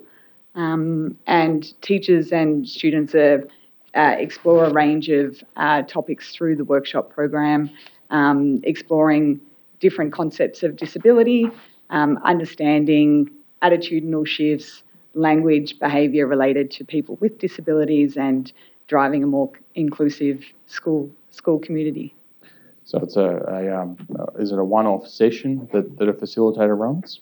That's right. Yeah, it's a one class in duration, so typically around 45 minutes in length, and then we come back to schools over. So there's 3 stages to the program covering all of primary school, and we'll soon move into year 7s in high schools. And a single workshop intervention per year, but returning back to the same schools often, several years in a row. And is it right that during the workshop, just to touch on what you said earlier, students are introduced to concepts relating to disabilities such as the notion of hidden disability? That's right, yes. Physical versus mental disabilities? That's correct. The use of appropriate language and terminology around disability? Yes. And the importance of social inclusion? That's correct. And really, what is the program designed to do? What's the objective of the program? It's designed to bring this form of disability and inclusion awareness education to young people and to reduce the stigmas associated with and the treatment of people with disabilities, creating more inclusive schoolyard communities and better environments for all students, including those with disabilities. And how long has the program been running? So the program was developed by Cerebral Palsy Alliance back in 2006, I believe. It had a slightly different model to the model that's running now, and it used volunteer facilitators, their carers, similar structure in terms of going into classrooms across the territory or the state and delivering the program. In 2015, Cerebral Palsy Alliance engaged with my team. We were a different organisation at that point, and we supported them to redevelop the program, ensure that it was embedded with behaviour change principles, and we supported them with then delivering the program on their behalf, so employing the facilitators that then went out and delivered that program. In 2017, Variety, the children's charity, took over from Cerebral Palsy Alliance in owning that program, and we've worked with them ever since in supporting them to deliver the program. And is it right to say that the target audience for the program is really school children, primary school children at the moment, but moving into high school when you expand the program? It is, but I'd also say that perhaps the indirect audience for the program is the broader school community and students community as well. So parents, families, as well as teaching staff and school staff are involved in the program and benefit from it. And in terms of where the program currently operates, is it right that you're in New South Wales at the moment? Yes. And where else? So currently across New South Wales, we're in Newcastle and Queensland. So sorry, Sydney, Newcastle, Queensland. And digitally as well, you That's present right. seminars? Yes. And does that include across to the ACT? It does, yep. And you mentioned plans to expand into Year 7. Are there plans to expand geographically as well? At this stage, those plans are depending on further funding. So yes, we can by all means expand the program virtually, where we can be delivering across states and territories. We have had conversations with other states within the Variety organisation, but at this stage, New South Wales, ACT and Queensland is the remit of the program. In terms of the facilitators, how many facilitators are currently engaged in the program? We currently have 4 facilitators associated with the program. We have 3 in New South Wales and 1 in Queensland at this point. And I'll turn to you now, Ms. Dowd. You're one of those facilitators, aren't you? Correct. And you've been a facilitator or facilitating the Just Like You program workshop in classrooms for around 6 years across Sydney, is that right? Yes. And prior to that, and we've heard that there was a previous incantation of the program, if you like, you were first involved with the program in 2013 when it was operated by the Cerebral Palsy Alliance. Correct.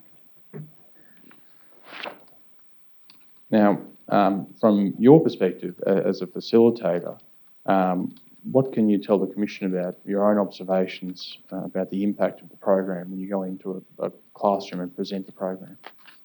So as Andy briefly touched on, the program is there to educate the students, but quite often what I find is that it also has an extremely great impact on the teachers and also the parents and the school community overall as well. So in my experience, most of the time, depending on the school, because of course they're all different, I've had experiences where I will go into the school. Sometimes the students have no idea what a disability is, especially if they haven't been exposed to it. So if their school doesn't have a support unit or doesn't have students in their school that have disabilities, then quite often the Just Like You program is their first time that they're ever meeting somebody with a disability and then learning about disabilities. And then I've also had other experiences where they might be already exposed to disability because they've got students in their school that have disabilities or a support unit with students with disabilities. And so then in that scenario, our program helps to further aid their involvement with those students and help them to understand how to better include their peers so that they're not being left out or excluded in the mainstream side of schooling. And the facilitators, such as yourself, are actually persons with disability, aren't they? Correct. In your statement at paragraph 52, you give an example of the a particular seminar you gave and the impact, or workshop you gave and the impact that had. Can you tell the Commission about that example? Sure. Yes. So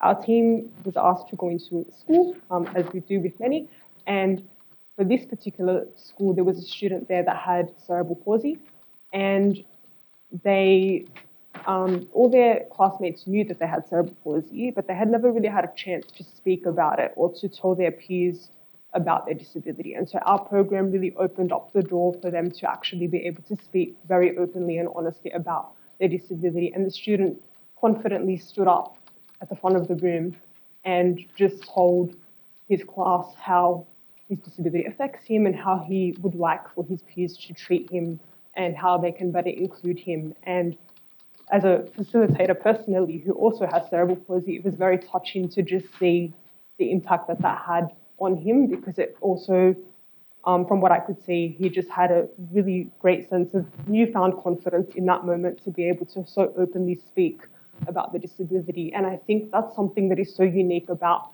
the Just Like You program, is we don't just go in there to educate students with disabilities, but we actually create a safe space for them to speak about disability really openly and honestly. And of course, they can also ask us questions, because as a facilitator, we have disabilities too. So, yeah.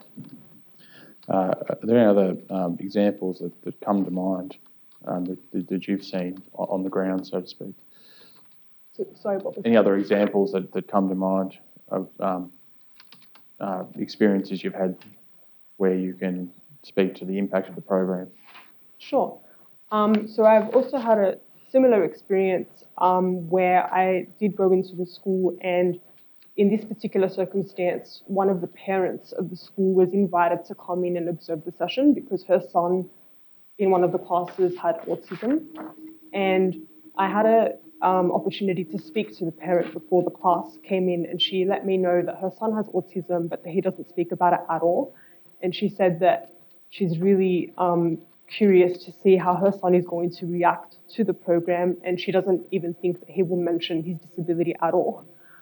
Surprisingly, the moment I mentioned hidden disabilities and started to speak about those disabilities, he shot his hand right up and said, "I have autism." And with a massive smile on his face, he began to explain his autism and began to speak to his class about, I guess, how his autism affects him. And I got a quick glance at his mother, who was at the back of the room, and her eyes were filled with tears.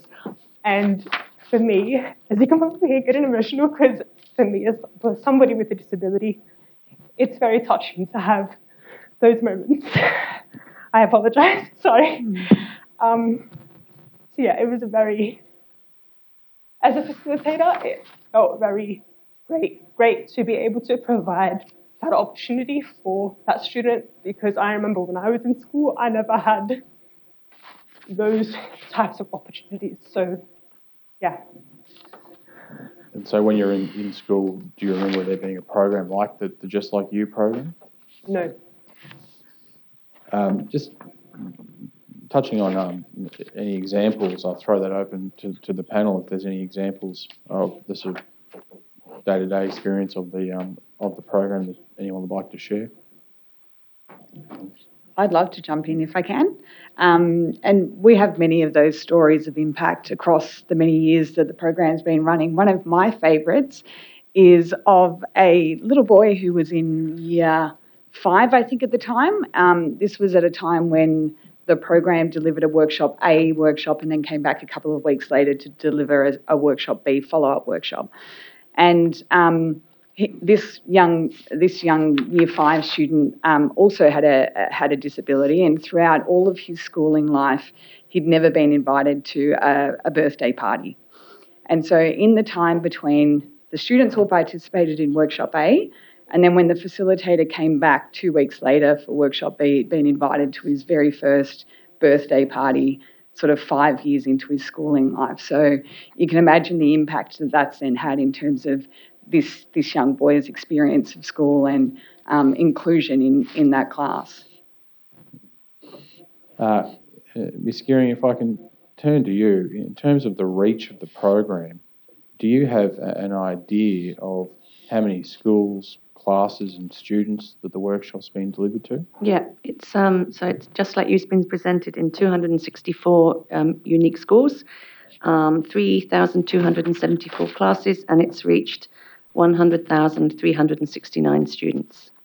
And in terms of the schools that the program is presented to, is it only government schools? Is there any restriction of that type? No, there's no restriction. We can run the program in any school. And I'll return to that in a moment. Actually, how is the cost of the Just Like You program funded? So it's funded, Variety funds it. Variety completely funds it. We get no government funding. So it's funded from our fundraising model, events and donors and sponsors, but there's no government funding. And if I can turn to you, Ms. Dalziel, coming back to the engagement of facilitators, so persons with disability that actually run the programs in the schools, how are they recruited? They're recruited through an open market. So we put ads out whenever we have an opportunity to engage a facilitator. We also use our network of disability service providers that may have referrals that refer people into the program. It's a really difficult job, the facilitation role, and one that team members are supported to do well, but also that the program's impact is really reliant on having a great experience in the classroom with facilitators. So we go through a typical vetting process to ensure that facilitators, that any of our facilitators are well suited to the role, so are able to communicate clearly in a classroom, to deliver learning outcomes, and participate in that, the travel and logistics required for the role. And all of the facilitators are employees of EY in delivering that program. So they're not volunteers. It's a remunerated role, isn't it? That's correct. Yep. And in terms of onboarding or training for new facilitators, what training is provided? We have all of our programs have clear learning objectives. We have slides that go along with all of our workshops. We have a comprehensive training program where facilitators are able to shadow another facilitator if there's one in their state or location. We also have some internal training videos provided so they can kind of see it in action. We do a lot of internal presentations internally to each other so that they can really understand the nuance of, how a classroom, what the dynamics of a classroom may be, the sorts of questions that students may ask at what intervals during the workshop, where that facilitator has those boundaries of how to answer a question if there's one that's particularly personal that they're not comfortable answering, and also how to drive those learning objectives that we seek through the program. So it's a pretty comprehensive training program before those facilitators are then able to then go out independently and deliver the program. And in terms of the ongoing assessment of the program, what steps are taken to ensure that the program is actually meeting its objectives, what you want it to do? Ms. Dalziel. Yeah, we have embedded impact evaluation measures within the program. So we regularly survey at the conclusion of every workshop teachers and sometimes students if it's as part of an intensive evaluation project, are asked to give feedback on the program. They answer a variety of questions around what those teachers have observed in their students prior to their participation in the workshop, as well as following their participation in the workshop. And we've also recently, actually last year, we partnered with University of Tasmania some researchers out of University of Tasmania undertook a study of the program and evaluation of the program to see how it was serving the broader objectives of that wider school community. So there's a range of measures that are inbuilt in the program to ensure that it's continuing to meet those objectives of not only behaviour change and impact, but also things that are important to access, including curriculum alignment, making sure that teachers feel like it's delivering the outcomes that teachers need to deliver on within the classroom, which can be tricky. You know, we start with the behavioural objectives and then see how we can weave it into the curriculum. So those sorts of things are primarily through surveys and analysis done on those embedded in the program's operations. And in terms of the outcomes of that assessment that you're talking about with the University of Tasmania, what was the finding of that research? Yeah, the University of Tasmania found the program to be impactful in delivering on those outcomes. If you could help me locate the paragraph where this is in my statement. Referring to around 59 and 61, particularly 61, which is at page 11 of your statement. Yeah, so the researchers found that the program had a positive and direct impact on typical students whom the program was targeted at, both in the short term as well as in the medium term. Now, Ms. Gearing, if I can turn to you, and I'm at paragraph 66 of your statement, if that assists you. We've heard that the program is to be expanded to Year 7 students. Can you tell the Commission about what's involved with that expansion? Yeah, so up to this year, it's only been years 3 to 6, but it's been Variety has long wanted to move it into Year 7, and Nat's experience was pivotal in that decision. So we've recently approved funding for the expansion of Just Like You and offering it into Year 7 students for 2023. We've done that on the basis that advancing the reach of the program to older students raises the level of awareness, which can then cause a ripple effect both within and outside of the school community. We believe this, is advantageous for children that are moving from being a big fish in a small pond from primary school, where their peers will all know the disabilities that they have and will be aware of them and understanding of them. And then they leave that and they go in to be a small fish in a very large school where nobody knows them, and they have to go through it all over again. And it just seemed that we were letting them down by not following them into high school. So the idea is to expand the program into the transition point for the first year of high school. Yeah, I mean, we'd like to carry it on, but Year 7 is such an important year for young people. Can I ask this question? It's a future facing question. I'll start with you. What do you see as your vision for the future of the program? I think we'd like to see the program incorporated into the curriculum. That would be the top vision for it. Imagine what it would be like if inclusive education was as common as maths and English in the curriculum, and every child going through school, it would just be part of school, so they'd end up leaving school with a total acceptance of the students that they'd been going to school with, and then that would just blossom into their working life. They would assume that inclusion is part of the way it should be. So, that would be amazing. Mr. Elsie, is there anything that you'd like to add to that in terms of your vision for the program in the future? Yeah, I think if I was to take that a step further, wouldn't it be wonderful if there was no need for a program like this? bit ambitious and a bit further out perhaps, but in the meantime, maybe if every school across Australia could participate in a program like this and have their students benefit from a program like this, that'd be wonderful.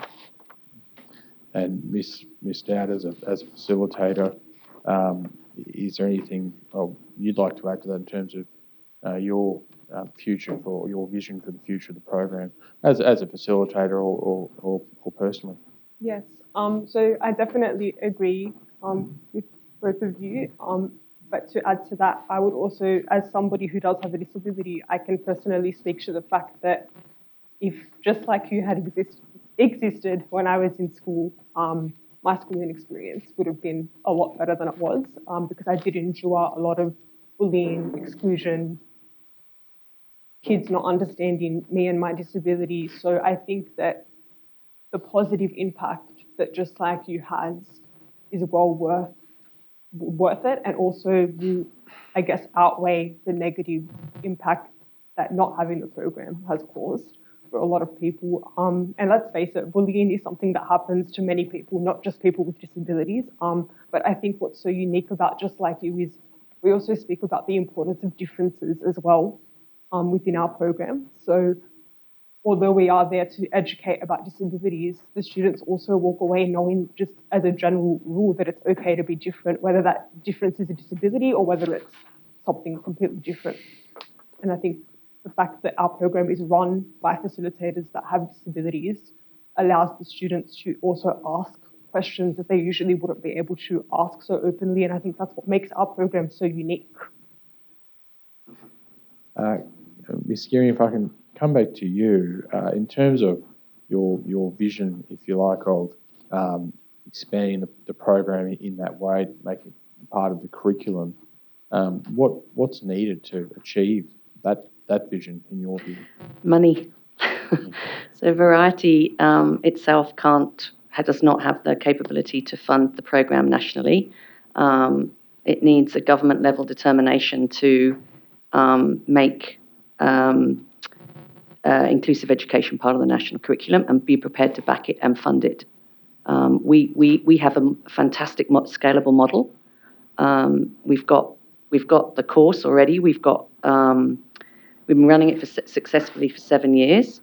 It could easily be scaled up into every state. We just need the funding to do it. It's all ready to go. Can I talk a little bit now about this idea of the impact that the program has, not just on the school, but on the broader schooling environment, if you like, because is it right that it has an impact further afield than just the direct students? I'm happy to ask that. Maybe with Ms. Dowd, if I can start with you. Sure. So just to clarify your question, do you mean in terms of the teachers? Teachers, parents, the broader community. Sure. So like I mentioned earlier, impact on parents is definitely there. I've also seen the impact it has on teachers as well. Quite often I have teachers come up to me and say, thank you so much. I learned so much from this session that I wasn't even aware of. And it could be something as simple as the wording that they should use. Say, accessible toilet instead of disabled toilet because the toilet doesn't have a disability, for example. Or it could be something even bigger, like how to better include their students in the classroom that have disabilities. Can I just say, one of the things that we would love to be able to do on that note is to expand the program so that we can leave the teachers with ongoing resources, so that the program just doesn't end 45 minutes after it started. And that leaves a whole, load of work or worksheets, or because, correct me if I'm wrong, but the teachers often ask you, don't they, for other materials? Yes, they always ask for follow-up resources or any way that they can further engage the students. But unfortunately, as Liz mentioned earlier, because of we don't have the funds there to be able to create those extra resources. So we're often leaving it up to the teachers to sort of figure that out on their own, which is not the most ideal scenario. If I can talk more broadly to finish off, In your joint statement of paragraph 75 to 77, you talk about your vision for an inclusive Australia. Can I ask you to expand or tell the Commission about what that vision is? And I'm happy to throw Am I allowed to read it? Because I don't think I can remember it. Certainly. So we said, on the basis of our experience, we believe that inclusive education benefits all of us. An inclusive education system provides opportunities for learning, friendship and growth within a diverse society which fosters respect, tolerance, understanding and celebrates diversity. Traditional ideas and stereotypes still play a surprisingly large part in framing the negative attitudes towards people with disabilities. They can lead to social ridicule among peers and can encourage low expectations for students with disabilities in the classroom. Sorry, Ms. Gill, would you mind slowing down just a little bit? Sorry. Inclusion is a process of whole school change involving all staff, parents, children, and the local community to reduce the barriers so all children can equally participate in learning and the social life of the school. The impact of good inclusive education influences all children and students in a positive manner. The process of achieving inclusive education requires a bottom-up approach, bringing together parents, people living with a disability, teachers and children, backed up by a real willingness by politicians and administrators to put in place the policy, infrastructure, training and awareness measures necessary to spread the islands of good practice to the whole country. Thank you. I'll invite you, if anyone else wants to add anything to that, please. This is your opportunity to do so. But if not, I'll move on. Sounds pretty good to me. That's the end of the questions that I have.